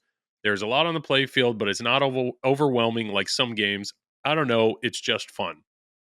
I said, well, look at you. Great review. He said, I may hate pinball, but I do love a Labyrinth. So I actually think that review is good. The fact that he can find the shots, but he feels like when he gets multi-ball, he has to earn it. At the show, they did have a consolidation multi-ball on. So if you hadn't done multi-ball by ball 3, it was automatically lit. You only had to hit one shot. I've turned that off. That's not part of the main code. But the modes themselves are actually fit the game really well. Like story-wise, what you're doing or what you're trying to accomplish in the mode. So I agree. My overall review on Labyrinth, well built. They got a good team going. If Labyrinth is your theme, you will really enjoy this game. And I'm just excited. I'm excited to play it more, and I'm excited to see what else Barrels of Fun is going to do. So, boom, check. Let's go to the next big game, Elton John. Elton John was revealed. They did some teaser. This was hinted for a long time. People saw it coming, but it's a theme that people are surprised happened. But it's here. We'll start with Tom. Initial impressions of seeing the game at Expo and playing the game. The bitch is back. Okay. But it's Elton John, right? Yeah. Yeah. So, yeah, I mean, I'm not a huge Elton John fan. The bitch is back, like he said. Yeah. Drop mic. I'm not a huge Elton John fan. I like his music, but it's not like my go-to, like when I'm playing in a pinball tournament. It's not Rush. It's not Rush. But if I'm in my dental office, working on a patient, yeah, sure. I like Elton John. But, I played the game and I thought it was okay. I mean, it shot good. I know there's been a lot of comparisons like, oh, this is Star Trek or, Spider-Man or whatever. Yeah, there's similar shots, but I wasn't getting that vibe. I thought it was its own thing. But do I want to purchase one? Probably not at the cost of what they go for. So when we were at Pinball Expo, we had talked about Godfather because it was revealed before we went. At the time, you basically said very similar things. And then you played a Godfather at TPF and you walked away ready to buy one. So, yeah. Godfather is different, though. I mean, it has a very unique layout to me to it. Whereas, okay, yeah, you can draw comparisons to other games, but I don't know. I can't get into the theme, I guess. So, okay. Well, Godfather and Elton John are very different themes. They're very different. Yes. Very much different. Very different. Okay. But, dude, if I was a huge Elton John fan, I would probably buy the game. Oh, yeah. I mean, the light show was spectacular on it. The actual cabinet and artwork was phenomenal. Mm-hmm. But yeah, it's just something with the theme. I'm just like, eh. Yeah. And if it was maybe a $7,000 or $8,000 game, I'd probably buy one just to have at home and play it. But 12, 15 grand for that game, I'm just like, that's hard. Yeah. It's hard. It's a hard sell. Okay. For me, not being an Elton John fan. I totally respect it. Travis, what are your thoughts walking up to the game or seeing the game? So I never got to play the game. I was gone by the time lines it were came too out. long. Oh, they were. Well, no, they only had I was 3. I was you were only there gone for one because they day. hadn't rolled them out yet.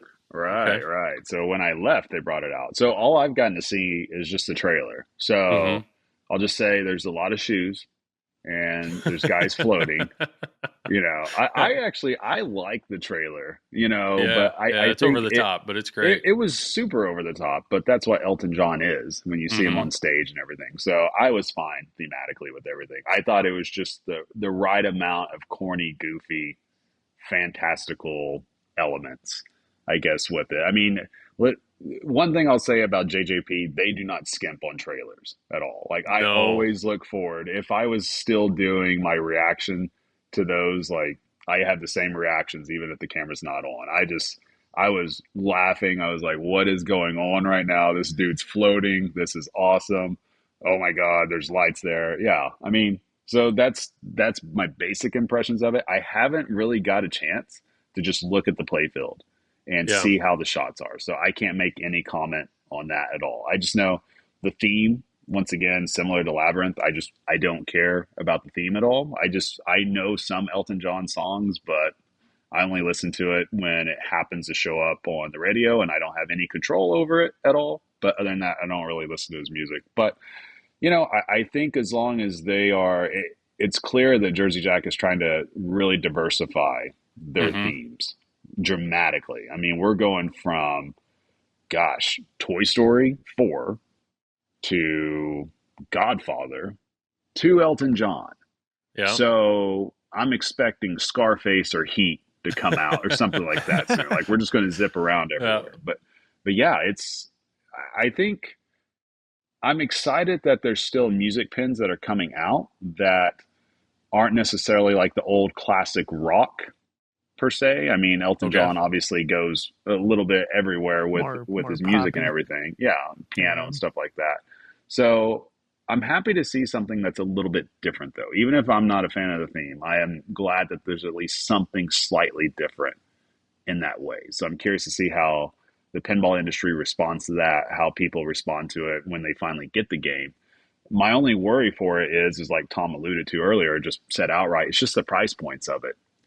Just where the prices are getting to some of these games, we're not going to see them on location as often. So, I think that we're not going to necessarily see opinions that could be as unbiased as possible, because it's a lot easier to just put in $5 into a game coin drop and be like, okay, I didn't like this about it, or I did like it about it, compared to spending 12 or 15 grand to bring the game in. And then you're having to be honest with yourself about what you don't like about it and what you do like about it.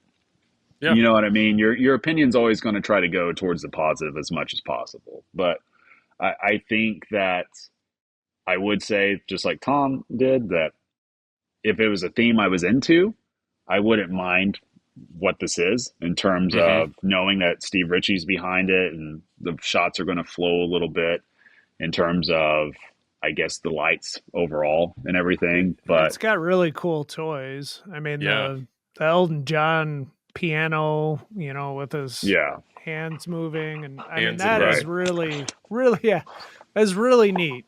I mean, it really is. Yeah. And the display on the piano. The display on the piano. I mean, that's phenomenal stuff. Apparently my dog is... Travis is getting worked up. He's got quite a lot of heavy breathing, and he's licking his lips. Can't wait to play Elton John. Is it all going through on the mic? My bad. A little bit, but no, we're good. Okay. We heard Down some boy. slurps. Down boy. Yeah. So that's Elton John in a nutshell, right? It's just, it's going to be that type of thing. But so here's the big question, right, that I have, since you guys both got to play it.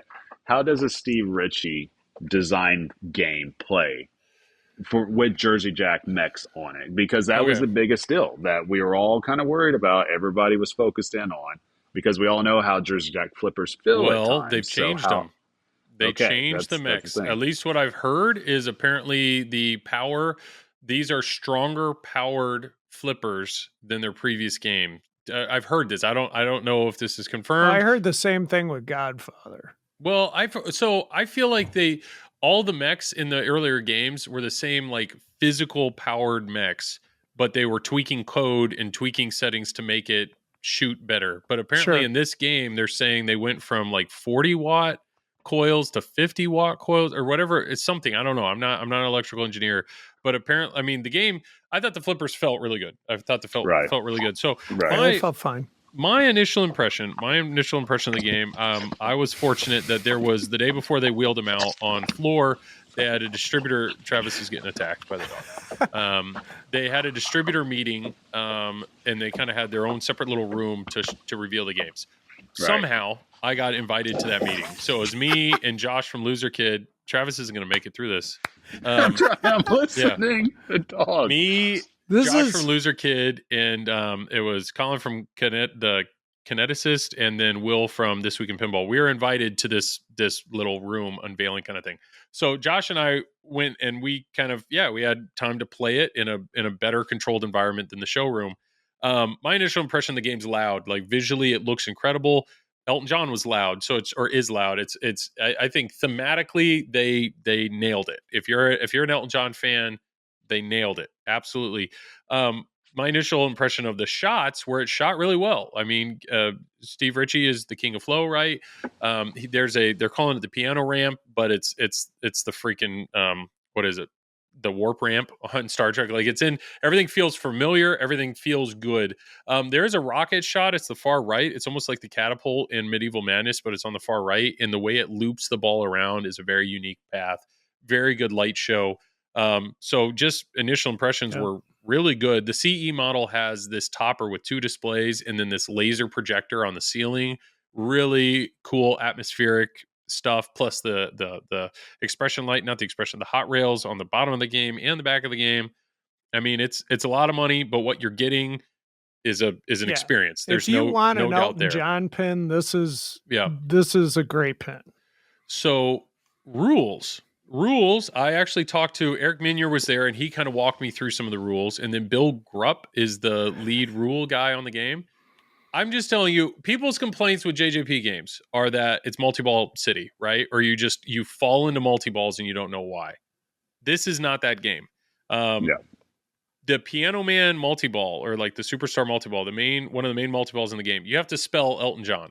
And it's every shot on the play field is the letter. It's 9 letters. I'll help you out there.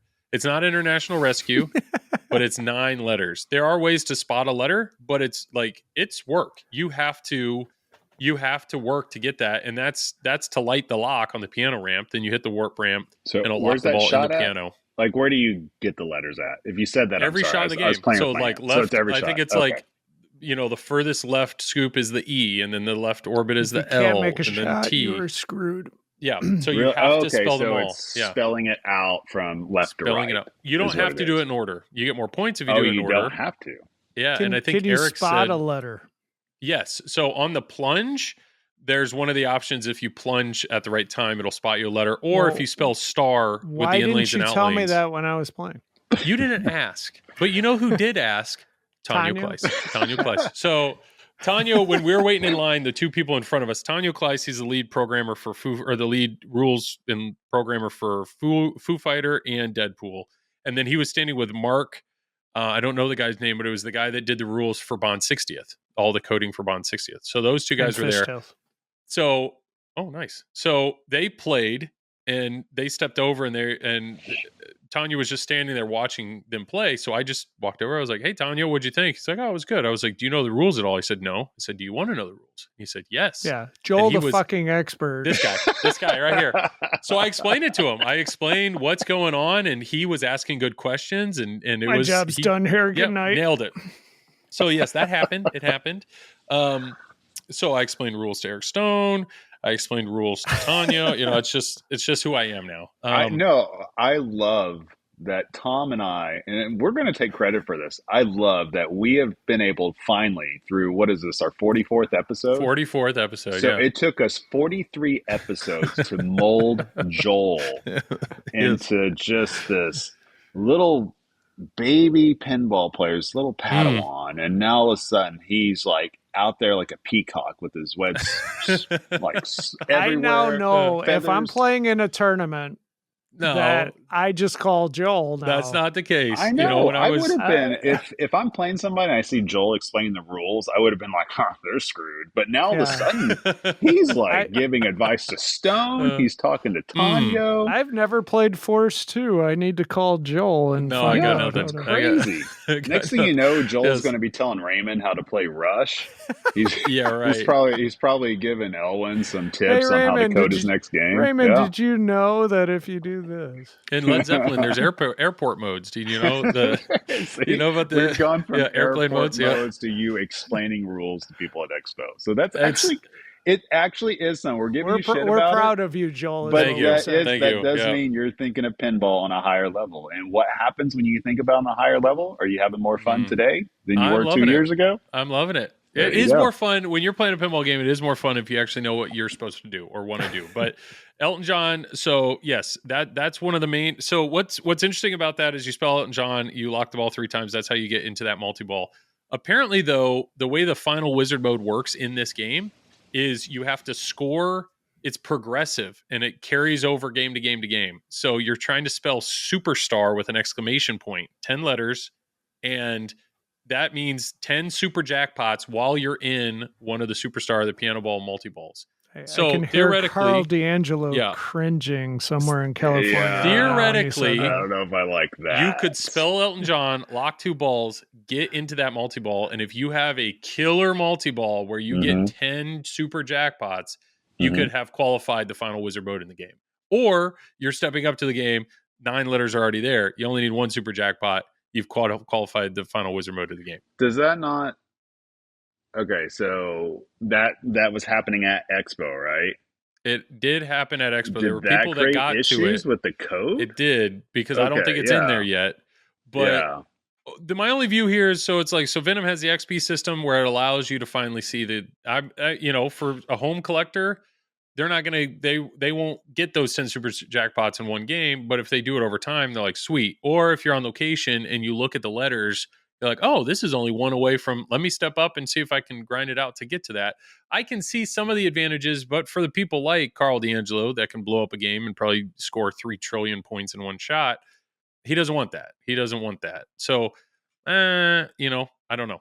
But I guess I would assume that there's just different options on how to set up the game as well. Maybe you can turn it off. But you're saying that's just the default, like no matter what. That is how it's set up. Yeah, it's not a complete all this stuff like that. That's just the default. Yeah, that's what Bill Grupp. That's what he said is that's how it's set to see the final wizard mode in the game. That's what you have to do. I'm curious if there is another wizard mode where it's like if you collect all of his outfits and you do all this and you do all this album stuff and boom, boom, boom. There might be something else. I don't know. But yeah, I mean, it's all about accessibility though, too. Sure. Like, I don't mind that, just as long as there's different options to give people. So I guess it makes sense in a way that maybe you have something that's easier as a default, and then the better players if you're a better player anyways, you're going to know how to get into the menu system more than anything, and then just make the adjustments to set the game up as you want, compared to somebody that's a total novice getting into the menu system. Then it just becomes a shit show often because they don't know where to go anyway. So I don't know, maybe they're onto something there. I don't know if I'm a big fan of that, but I can see the value and the utility for it though. It makes sense. Like, would you like that, Joel? If you know you could, if you could step up to a game and you're like, okay, within 5 games, maybe I can build up. Well, I almost look at it like a stream. If I'm going to stream for 2 hours, there's a chance that I may be able to actually show off that final wizard mode. Yeah. And maybe it takes me 3 streams of the game to finally spell it. But at least I can do that when I realize some of these things that are locked behind having that really perfect game for me, you know. So, I mean, there's something to that if you could put into the code that you... Hey, Travis Kidd. Hi. He looks like dude, it's Friday. Is he not at school? What's going on? No, he's home. He's homeschool, but he's being lazy right now. I didn't know that. I'm on a podcast. Yeah. What's up, dude? Sure. Okay. Sure. Man, the respect you get in your household is just the best. But no, I think it would be interesting though if there was something in code for pinball machines to where you do a certain something for so long that you do start unlocking various things in the game that maybe it's not necessarily locked within or unlocked within the actual game, but maybe like another option to play as, you know, because you kind of see that in console games, right? To where you get so far, you might unlock like a new game plus or something like that. So I'd be curious to see if pinball could actually do something similar to that in the future. Well, Stern with their Insider Connect, right? They're tracking progress on Venom, so it shouldn't be too hard to track progress in other games. I mean, maybe they do something with that. I don't know. It would make sense. I mean, especially if you're trying to make it easier and more accessible for that. Because you look at it, basically when you're putting out pinball anyways, you're never putting out pinball for just the top 1%. You want to put out pinball for the 99%, for your average casual player that's going to collect games, that's going to bring it in and going to play a few games here and there. So you want to create that accessibility as much as possible. And that seems like the best way to do it. Joel, your game behind you. I just saw that. That's amazing. The track mode animation. I know. We got everything going. So, yes, I agree. And so with Elton John, that's the main structure. And what Bill said, because I said something, I was like, oh, are you guys going to kind of do like with GNR where if you haven't collected all 7 band members by ball 3, you know, if you can't spell superstar or Elton John, if you can't spell Elton John by ball 3, would you like gift letters or whatever? And he just looked at me, he goes, no. He goes, everything you get in Elton John, you have to earn. And I think that's actually very different from a lot of the other code, the JJP code. Like, this is going to be you're not going to mistakenly do anything. You have to know what you're doing. You have to shoot your shots. You're going to work through the game. The 2 other multi-balls that I knew were there's Croc Rock multi-ball, very easy to do. You hit a target that says light lock, you hit the scoop, you do that 2 or 3 times and you're in that multi-ball. And then the Rocket Man multi-ball, it's all about switch hits. You have to gather fuel. There are certain shots that you can get more fuel than others, but it's just something you're going to do progressively, fill up the rocket. Once the rocket's full, if you hit the rocket shot, it'll start a multi-ball. If you stack the Rocket Man multi-ball and the Croc Rock multi-ball, you get Crockett multi-ball. So it's the Crockett Man it's Crockett multi-ball, which is instead of having alligator animations and rocket animations, the alligator's riding the rocket. It's awesome. It's awesome. That's what everybody should do. I don't know if it's viable for points or whatever, but you want to see the crocodile on the rocket. It's so great. I mean, it's JJP games, though. It's not really about the points necessarily. It's always seemed like it's about the experience of the game itself. About the fist pumps. Exactly. About the fist pump, about the music, about the lights. You know, but I don't know. Maybe this game, maybe with Steve Ritchie, it might turn into something that's more tournament centric. I don't know. I mean, games don't have to be that at all, you know, but I'm curious to see what would happen if that was kind of added in to where you understood risk reward a little bit more with it. I mean, was some of that in Godfather though? Like I haven't got to play that too often, but I know that there was risk reward in terms of you can leave a job. Yeah. Or you can keep grinding away at the job and then collect. So that's built in there. But I will say, so my impressions, I only played Elton John 3 times, 2 at the distributor thing, and then 1 actually waiting in line where I beat Tom. But playing that, playing the game, and I know I'm in a unique situation, being able to borrow games from Zach to stream. Must be nice. It is. I love it, and Must honestly, be real nice. Yeah. honestly, this is a game that I'm pumped. Like, I'm excited to stream this game because, one, the music, realizing like I've never sought out an Elton John song just to play, but flipping through, it's like I know a lot of these songs and it fits the game really well. So I know the energy will be there. I like the way it's shot. I'm excited about the rules. It's a beautiful experience. Like, I'm very excited to stream this game. So if you're an Elton John fan, buy one. Like, you're gonna like the game. And I think this could be a unique experience for JJP with the way the rules are laid out. It feels very different than a Kiefer rule set that we've had now, or Joe Cat's rule set even. So that's my thoughts. Yep, Okay, so what other games were at Expo then? Because we've already played Venom. Like, we all know how Venom goes. And that was a new game that Stern had. The only other Stern game that happened was the Elvira Blood Red Kiss but it wasn't edition. Right, it wasn't at Expo. I think Tom bought 4. No. No? I already have an Elvira, and it's colored. So you have the premium or I have the premium, yes. Yeah. So is there, as a Elvira owner, yes, is there any, I mean, this is now, there was wasn't there a super limited edition when it came out? And then there was a 40th edition. There was an LE and a super LE, I believe. Yep. And then there's been a 40th. The 40th was $25,000. Yeah, the 40th was pretty sexy. Yeah. But for the cost, it was like, no. Yep. And then Travis's dog is back. This is how Monica is when she's around too. Yep. She bugs me to death.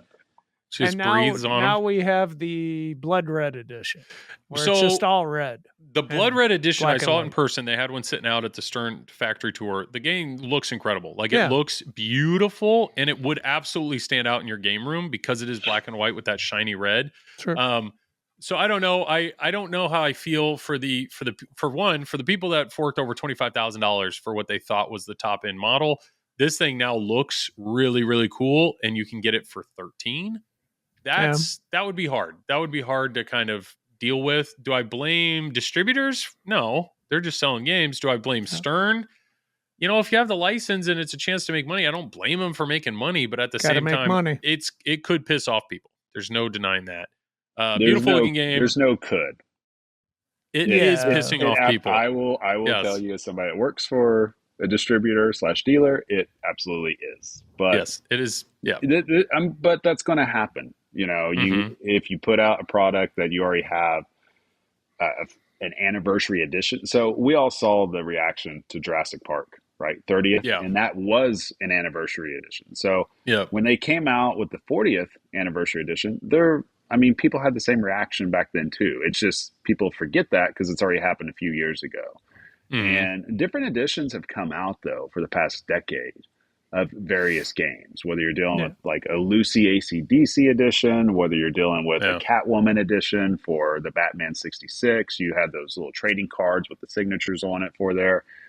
You know, there's always been, I think even like Munsters, when they initially had the black and white premium, then a little while later they released it in they did the color one, yeah. Right. So, you know, historically speaking, this isn't something that's new, but I definitely get why people are frustrated if they believe that they have the top end edition already and they've quote unquote invested that money, or at least paid that money into that machine, and then they see other things coming out. Like, imagine if go ahead, Todd. It's just, I understand why people get frustrated. I thought it was strange when they came out with the 40th and like people were still waiting for premiums. Oh yeah. So like, and then now it's like, we're going to do this other edition. So it's like, what's next? When's the next Bond game going to come out? That's a different version. Goldfinger edition. The Goldfinger edition, right? Yeah. There'll be a Godzilla 70th edition. It is going to happen. Yeah. I could.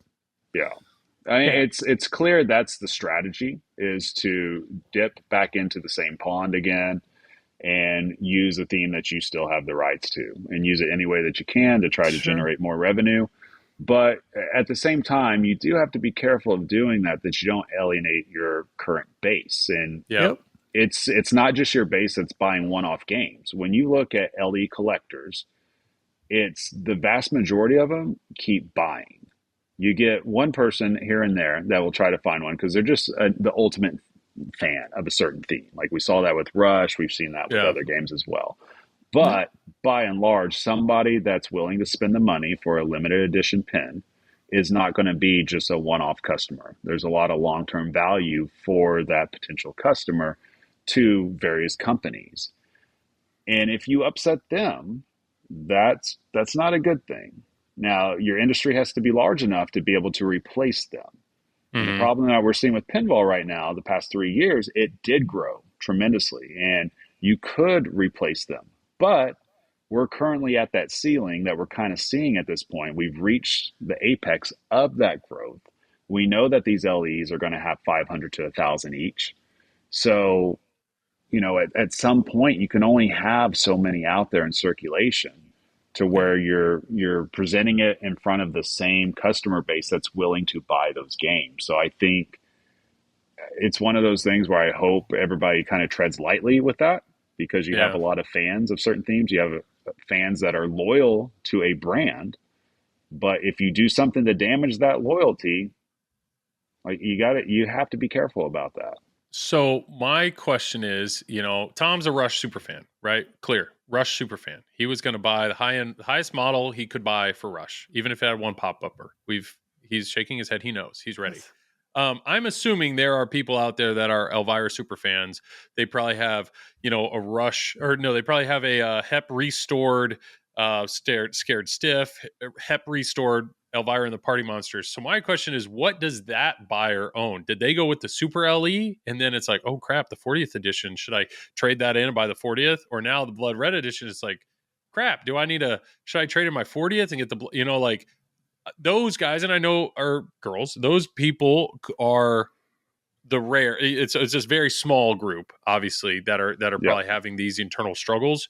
But it is weird. It is a weird spot to be in, where you feel like you have the best version, and then all of a sudden you now have doubt, and should I upgrade or change to get a different version? Our market dictates the best version. Yeah.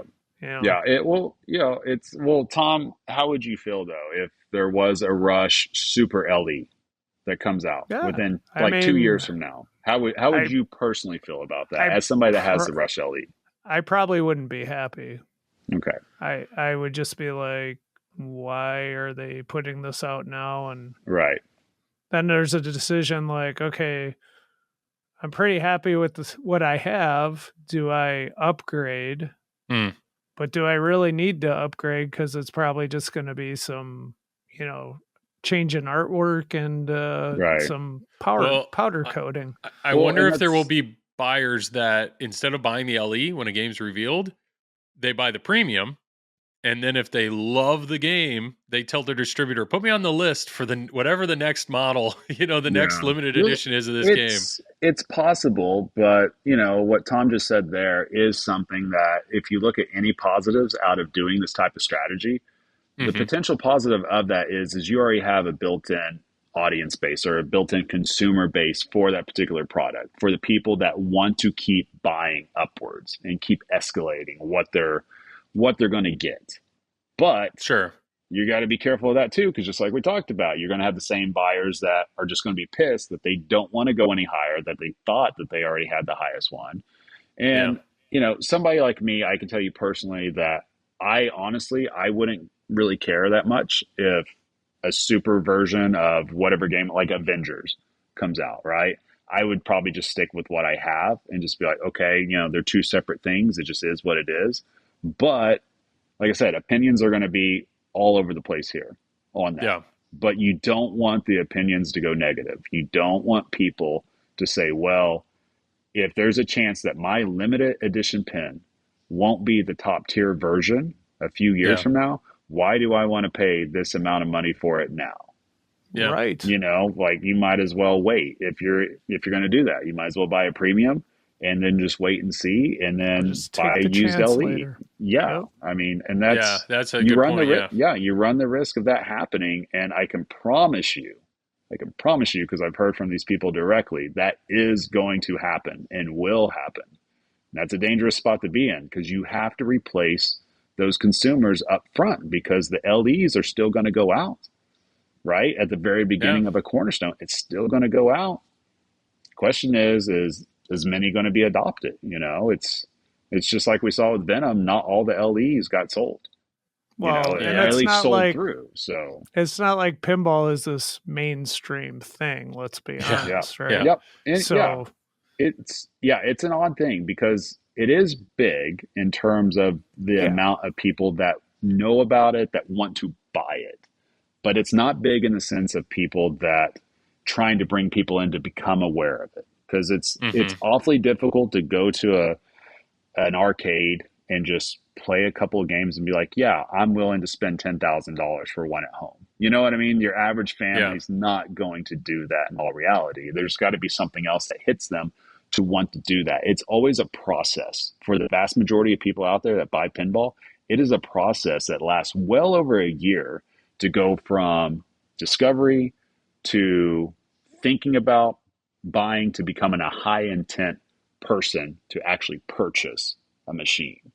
So it's awfully hard to get to that point, and there's just a lot of factors coming in right now in terms of more pinball showing up, more companies showing up, like the one that's right behind you, Joel, with Labyrinth, more manufacturing happening, like Stern expanding, more dealers coming in, the game becoming even more worldwide, more people watching on Twitch and YouTube than ever before. So it's an interesting spot to see that. I think things have to be careful in terms of pricing these types of people out, because it is obviously, I mean, let's face facts. You have to have money behind you to get these games. I wouldn't encourage somebody to go in debt for pinball or anything like that. Like, spend what your budget is, but you just have to be careful about that, about putting stuff out and pissing off your base now that's willing to support. If you think about it, I don't know the percentages, but let's just say it's even just 10%, right? Let's say it's 100 LE buyers that decide that they're out. You have to replace those people if you're going to sell through to consumers. This is a new thing, right? A kind of a new strategy that Stern's doing, and we're just going to kind of have to see how it's. They've been doing it for the better part of a decade. A lot of people don't realize it. They've been doing it for the reasons that we said earlier, like with the AC/DC Lucy edition, the Catwoman. Right, it's been happening. So people that think that this is a brand new thing, it's not. It's just more highlighted right now because we see where the prices are at, right? And it's happening at a much faster clip, it feels like, at this point, because like Jurassic Park, it came out in 2019, I think, sometime around there, 2018 maybe, or maybe Iron Man was 2018. Anyways, it came out around there, just about 4 years ago or so. So now we're at the point that any theme that comes out, or any theme that is currently in production, it's almost like everybody's just going to look and see, okay, what's the anniversary coming up for this game? Is there potential that that's going to show up? Because that's obviously what the strategy is going to be. Stern's not hiding that, because they've done it several times already. Now that the production's getting bigger, they can make more games. Let's throw out some new versions, spice things up. Yeah, well, okay, so we are rapidly approaching 2 hours. We still have a little bit more to cover here.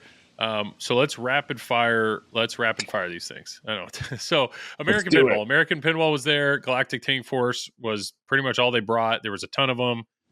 I played it again. They had the actors. The actors were there.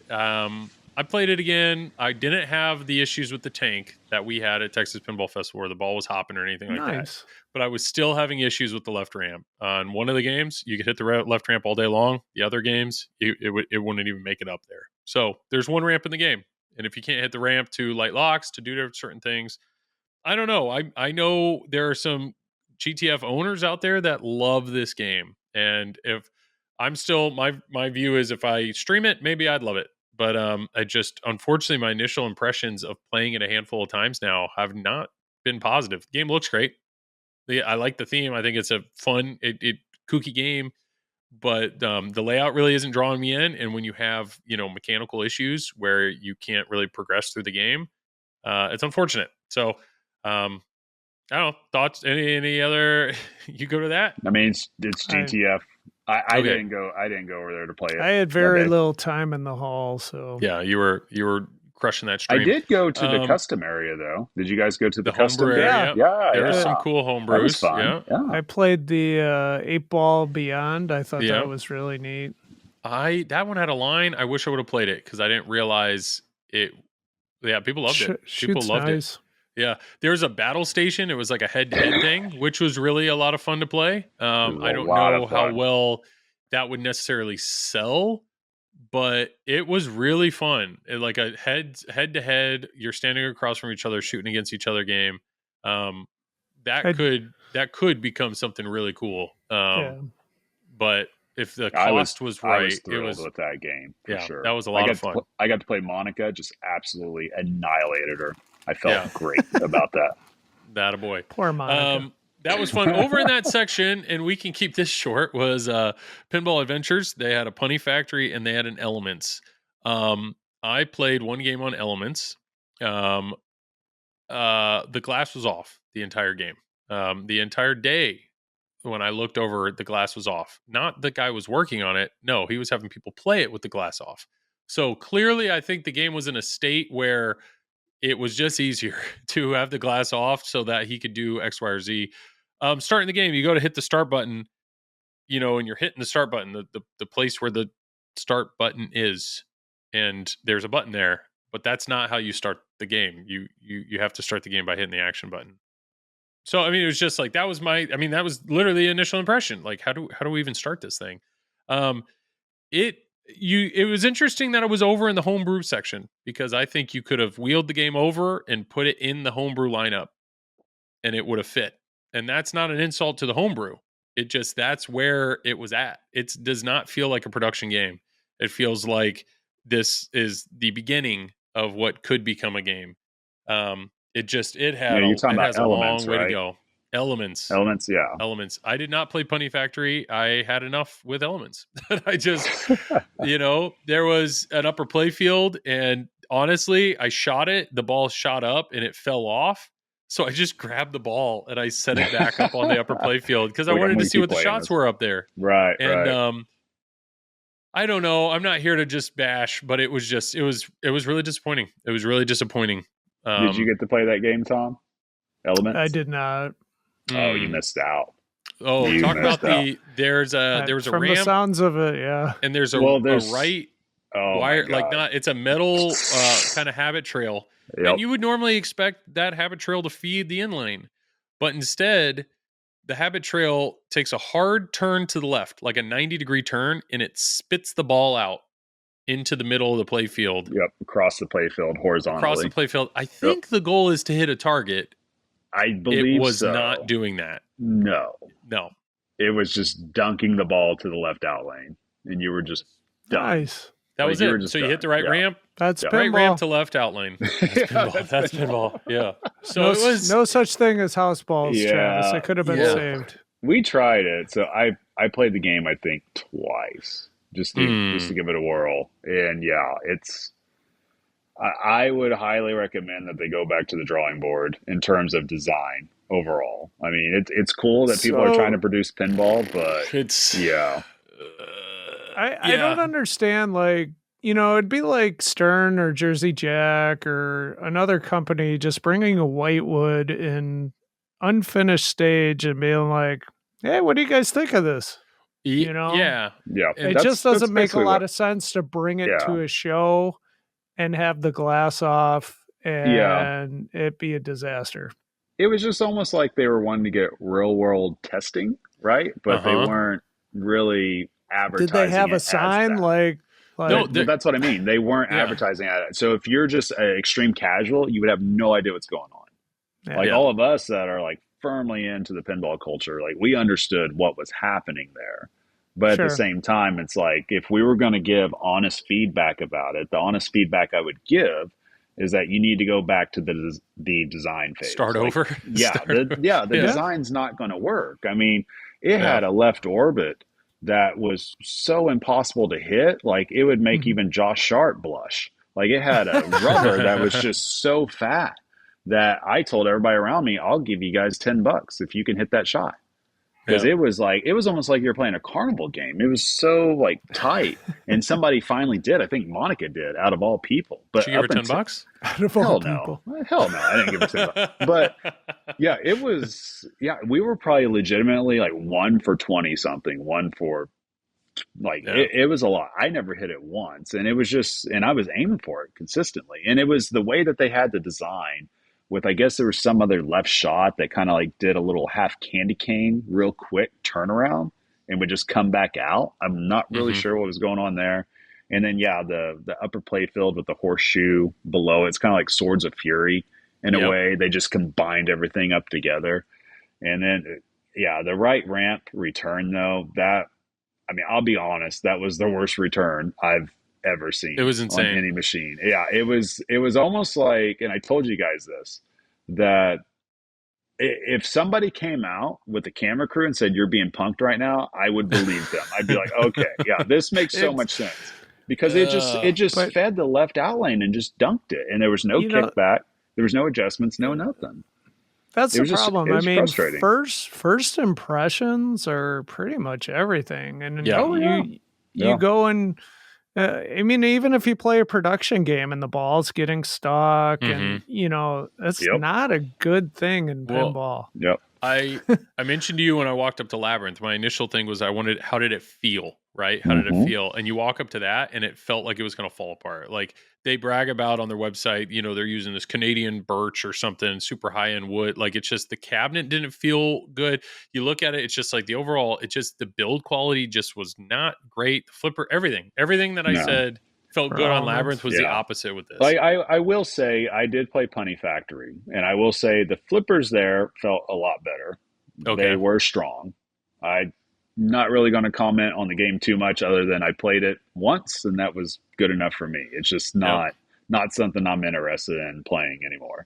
But, their flippers over there did feel better, and you could hit the shots over there. It was just very much Elements was a glorified Whitewood is what it was. And we were all doing a beta test, active happening there. But it was happening. Yeah. It definitely, after playing some of the homebrew games, it wasn't even on the level of some of those over there.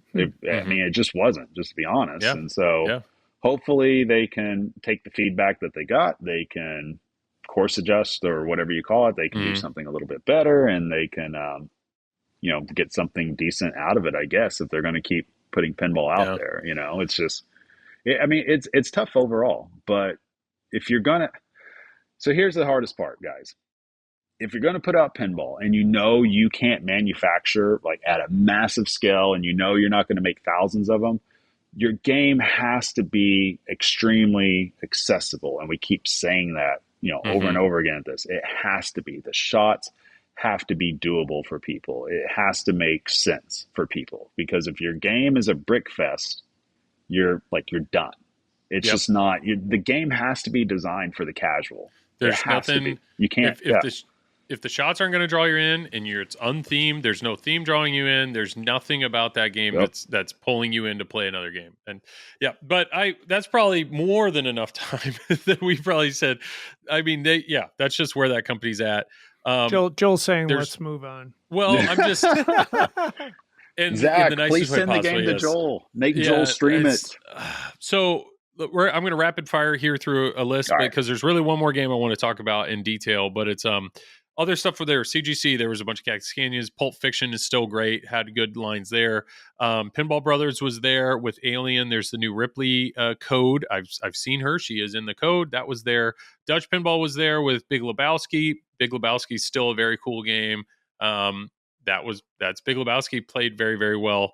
I think that's it besides Turner Pinball. Turner Pinball, for all the manufacturers, I don't think I'm forgetting anything or any other new games, but Turner Pinball was Ninja there. Eclipse, right? Ninja Eclipse. Is that what it is? Okay. Spooky was there. They had some Scooby-Doos. Those all sold. Those played well. It was good seeing Bug and that crew. Is that your ninja look, Tom? That's your ninja look. So Ninja Eclipse, a few things. So first off, Turner Pinball, they're the people that bought a ton of the assets from Deep Root. I think they were initially like the design team with some of the code with Deep Root. So there's kind of a weird thing there, but now they're their own thing. So this game, they redesigned the cabinet. There's no coin door. The idea here is if this game was on location, you pay for the game through an app, and somehow the app would work with the bar that it was at for something. So they've kind of redesigned, trying to bring it into the digital world. I don't know what they're doing there. I mean, that's no. Travis saying no. Well, it goes squarely against what I just said 5 minutes ago. It's not accessible. I mean, it's not accessible. If somebody walks up with a quarter, and they're just like, how do I put money in game? How do I they're just going to start hitting buttons. I didn't realize it's on that's free what play. they were doing.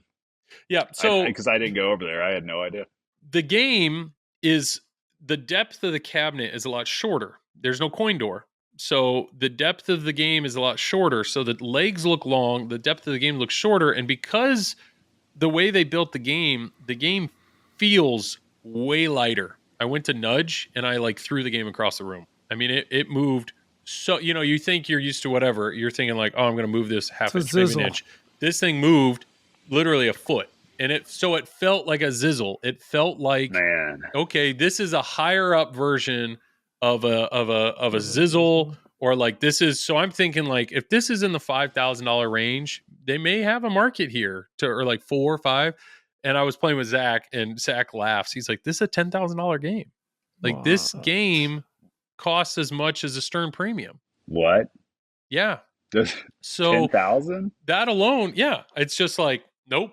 There's for Ninja Eclipse. For Ninja Eclipse, the layout was the same layout that we played at TPF when it was a whitewood. They've tweaked some little things. There's a side ramp. It's the widest side ramp I've ever seen. But just hitting it was rough because of the way the layout works. Yeah. So it's just one of those things, exactly what you're talking about with Pinball Adventures, where the theme isn't going to draw you in. Yeah. The code isn't going to draw you in, and the layout, there wasn't anything in that layout that was like, oh, I want to shoot that shot again. I want to experience this again. So it's a similar thing. If they sat me down and they're like, what do you think? The only thing they crushed was the art. They hired Matt Andrews, the guy that did Weird Al's art and Total TNA's art. They had him do the art. The art looks great. The animations even look good, but it was a similar, I don't know what I'm doing. The game isn't explaining what I'm doing. And these shots aren't particularly fun. The flippers feel odd. Keep talking. And the I'll be cabinet right back. Feels like a toy. And it's a no-go. So with the coin thing or with the bar or whatever, it's obvious that they're trying to do something innovative, right? Yeah. But what problem are they trying to solve? Because to me, it's if you're going to innovate, you're doing it for a reason to further something and to solve a problem, right? To make ease of access or something like that. But I don't what problem exactly are they solving with that? Or is it just innovating just to innovate? I just know, in Japan, you can pay for everything with your phone. You know, vending machines, everything. So I don't know if it's this idea of how do we get more people to use their phone for, And that part makes sense in terms of tapping and everything. But the problem is you just have one game, right? Yeah. So it's people aren't going to adopt it. So it's almost do you just make that because you're hoping Stern or Jersey Jack decides to use your back-end system? But the problem is that system is only relevant to locations. And we all know Stern is the ones that rules everything when it comes to location pinball. Yeah. So I feel refreshed. There you go. Oh, he had to pee. I don't see any other reason to be using something like that. I don't understand that innovation, how that makes it any easier for people. It's not a good idea. It's not, people are upset that American Pinball had squiggly back boxes. I'm just this game will not look good in a lineup in any way. This game, if you have that weird spot in the corner of your basement that nothing fits in, maybe put it there. But I don't get it. Props on them trying something new. But it just, to me, what I thought was insane was that Barrels of Fun, Turner Pinball, and Pinball Adventures are kind of all in the same spot, or the all same position of trying to get into this industry and establish himself as a reputable manufacturer. And you have Pinball Adventures that feels like a low-end homebrew. You have this Turner Pinball that it feels like a high-end zizzle. And then you have this, which actually feels like a legit game. And Right. but the key there is Turner Pinball. It's just a bunch of guys that are new to pinball and they fell in love with it because Deep Group hired them.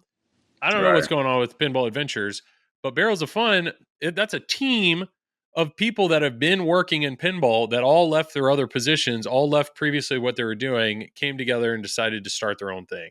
And that experience shows. So I don't know. I played one game and I'm good. That was it. That was the market will talk. It'll speak. It'll accept whatever these companies are bringing, and they'll either accept it or they'll decline it. And we'll see pretty quick within the next year to 2 years how that plays out. Now, the biggest part is, though, like we talked about, manufacturing. Your game could look great, but you have to be able to produce the game. But if your game looks not great and you have a hard time producing it, like you don't have a company then. You just don't, So I don't know. Hopefully everybody figures it out. And hopefully, I mean, because we all want everybody to succeed. Yeah. Like it absolutely sucks starting a business and it doesn't go the way that you want it, and you hear the negativity and all that. Like that does absolutely suck. But we still, I think pinball in general, it does good to at least be honest about what these situations are. And hopefully they all take it to heart. Hopefully people are giving them the right feedback. But yeah, I don't, that's a head scratcher to me in terms of what Turner's doing with trying to do something innovative in that way. Yeah, I would just rather see a game play well. I agree. I don't even care about World Under Glass or all this and that. Like, I just want to see the shots do something cool. I want to feel like a boss hitting shots. Let's say that. I mean, Labyrinth, the only innovation they put in this game is that display in the bottom. So they didn't try to revolutionize pinball. Like, and even then, that doesn't look like that was the first, their first idea with it, because it's partially blocked by some other stuff. Like, I feel like that was put in, like, due to them not being able to do something else. Like, when I look at it, so I don't know. It works well, but I get what you're saying. But I don't know. I would just say, looking ahead, the only thing that's going to slow down the hype train of Labyrinth is if they have manufacturing issues. So that's definitely something to watch for the next few months. And then all the other manufacturers, I just don't. American Pinball, I don't know what's going on with GTF. I know they went big at Expo, but there were no lines. They had a ton of them there, but it's just to see this huge line for Labyrinth, to see huge lines for Elton John. It just seemed like people were just, okay, it's still here. There's no such thing as a relaunch of a game. Yeah. When the game's out, it's out. People have already left the station. Yeah, they're already there. It's the only time. But there were lines for Pulp Fiction. There were 6 games and there was always a line. That game's not out to consumers yet. Yeah, like we're all still waiting for it. I mean, it's where only, is it? Yeah, where's it, Josh Sharp? Where is it? Yeah, Josh Sharp. He's working on the CGC. He's working on the Cactus Canyon Code. That's what he's doing. That's a whole other issue. That's a whole other manufacturing issue as well. So it just, and then what Pulp does very well, though, like, okay, if we're going to directly compare GTF and Pulp, right? Which theme's better? Like, the GTF theme is hilarious. Yeah. Pulp Fiction. You look at the way the shots are. Which feels better shooting? Yeah.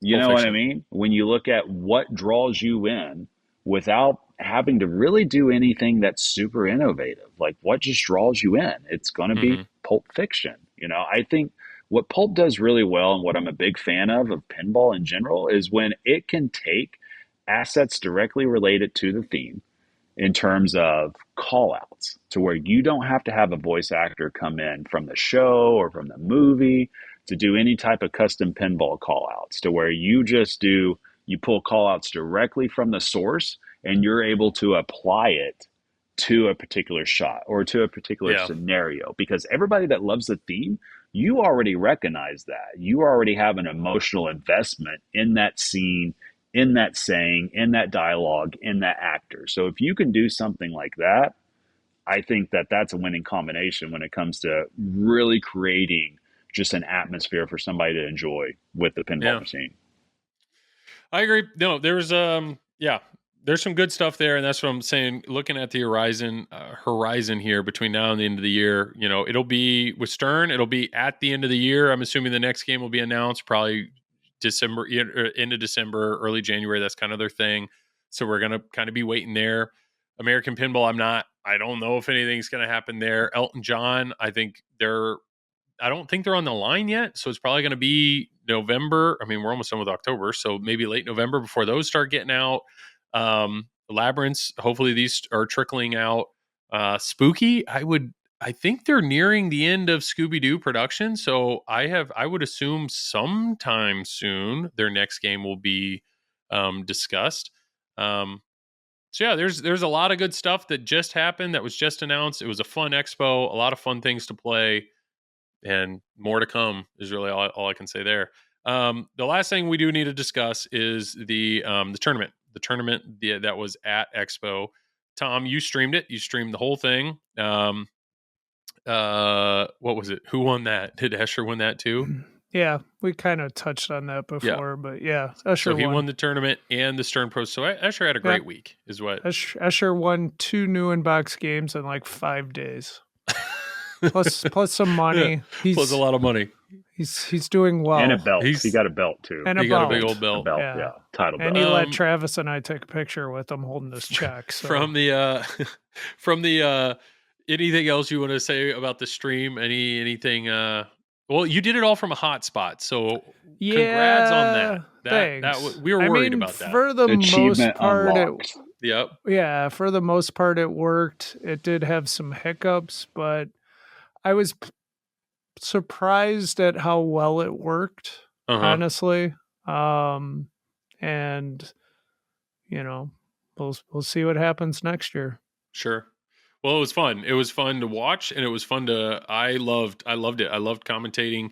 I hope the viewers, while I was commentating, enjoyed it, because my view was, I was basically interviewing the people next to me, like, okay, Raymond, they're playing Iron Maiden. What's your goal? How are you attacking this when you step up to it? And then hearing what he said. And there was one point where it was Jurassic Park, and I was sitting between Eric Stone and I think it was either Dalton or Rob Byers.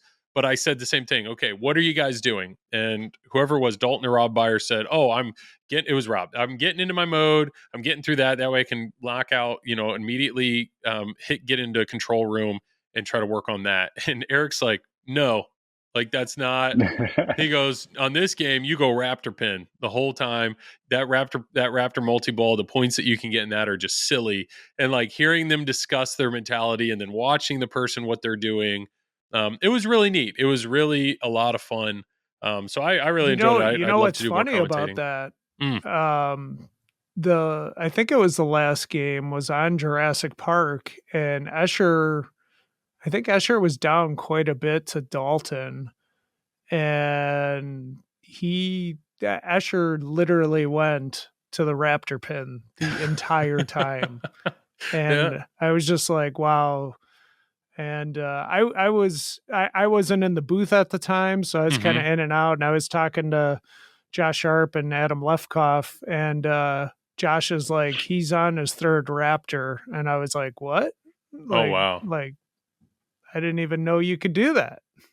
Well, yeah. So it was a cool way to learn. That's the one thing. If anybody wants to learn more about pinball, watch tournament streams, and especially with good commentating. You can learn a ton about the games. And what's going on or what to do. So I loved it. Expo is probably one of the best ones to watch too. Yeah, in terms of understanding a game. Some of the best players, right? There. There's several reasons. One, you do have some of the best players in the world. Two, you see that player come back up more often since it's not a 4-player game. And you know what I mean? You're going to see it heads up base, so that's good. And then on top of that, the games are set up pretty favorable. So you're going to see players get deep into the game. You're going to see the correct openings. You're going to see the correct mid-game decisions happen. So if you're ever trying to figure out what you're supposed to do on a game, those streams by far are the most valuable that you're going to find just in a setting. Because you just watch what they do and then you just try to copy it just at the beginning. Just do that and you'll be fine. Just like we were talking about Jurassic Park. Right there, you watch that, you're going to hear 2 different opinions on how to do it. Yep. And I imagine if you watch Dalton and Escher play it, you're going to see 2 different versions of how to play it. Because Raptor pin all day is a very viable strategy especially if you're playing heads up and you can handle the return to it whenever you're trying to knock down the raptor pin or trying just to boost it up. Yeah, I think that's interesting too, just to be able to see the different strategies and see that there's different ways to skin that cat. So I encourage everybody out there, if you want to learn pinball, those would be the best streams to watch. Yeah. Which sounds like a perfect transition to plugs. Plugs. So unless there was anything else you guys felt we needed to cover. No, we definitely missed 2 hours and 15 minutes was enough. I mean, we said Raymond won UK Open, so we're good. Yep. Like that's the only thing we had to make sure. Comment it on Facebook. We'll hit it next time. There's always more to talk about. But let's plug it up. Tom, you go for it. When I'm not here on Triple Drain Podcast, you can find me on Fox Cities Pinball on Twitch and YouTube, Instagram, and Facebook. Perfect. Travis? Yeah, you guys can find me on this podcast, Triple Drain Pinball Podcast, and hopefully next time I will actually have my studio all set up, and then you guys can also find me on the Pinball Company's YouTube channel. Yeah, this is excellent right here. I mean, quality backdrop. The beanbag, that crushes your cactus canyon. Where's the dog? Where's CJ? That's what I. Yeah, get the dog back. He wandered. I need more CJ in this. Definitely check out Fox Cities YouTube. Tom has a lot of really good videos there, and then Travis is putting out more and more content on the Pinball Company with tutorial videos. And I know you had a really good video on like how to win your Venom. Which we have to update because there's a new which code. is just completely nerfed. Like completely nerfed now. So how to win your Venom launch party, which is really good. But no, it's really cool stuff. And then I'm Joel. I do the Flipping Out stream every Wednesday from 10 to midnight. Check that out. Obviously, check out this podcast. But we're trying to do more stuff on the Flipping Out YouTube channel as well, with content, which is fun. And I have to say a huge thank you to everybody that came up to us at the show. I know all three of us had different people saying they were fans of the show. Kind of an unreal moment for me, which was hilarious, was Dwight did this seminar, and it was Let's Make a Deal. And I went in there, and I actually was talking to Keith Elwin beforehand. I sit down, Keith Elwin sits down next to me, we're talking.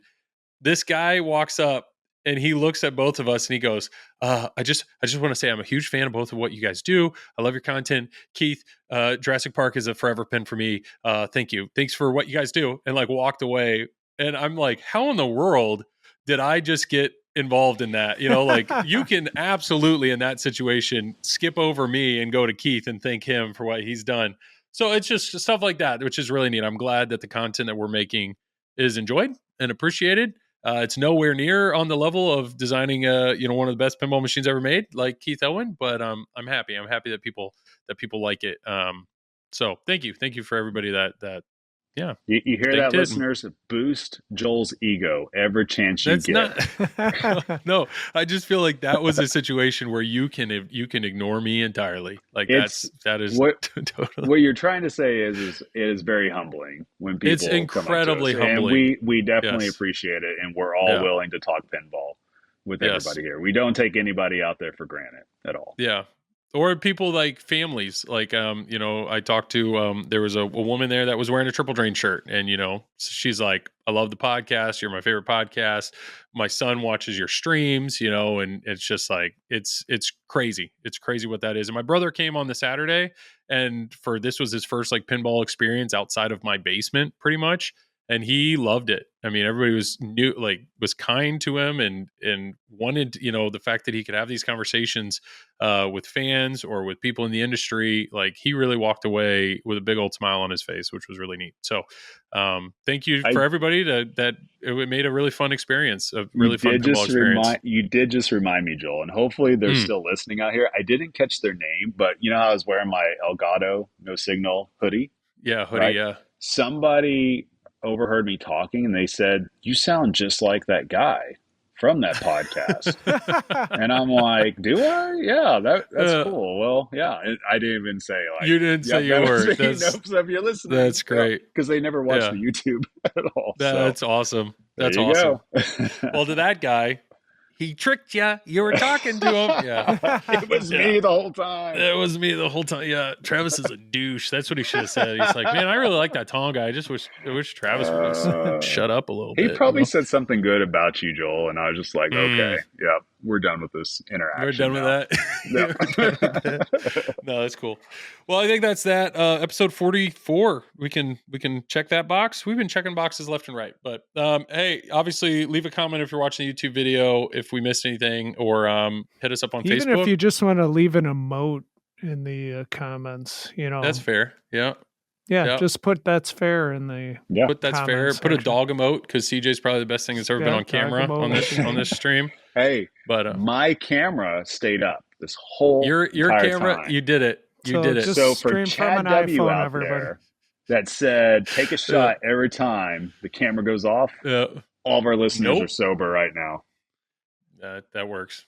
All right. Well, like always, Tom, you get the last words. Thanks, everybody. Bye.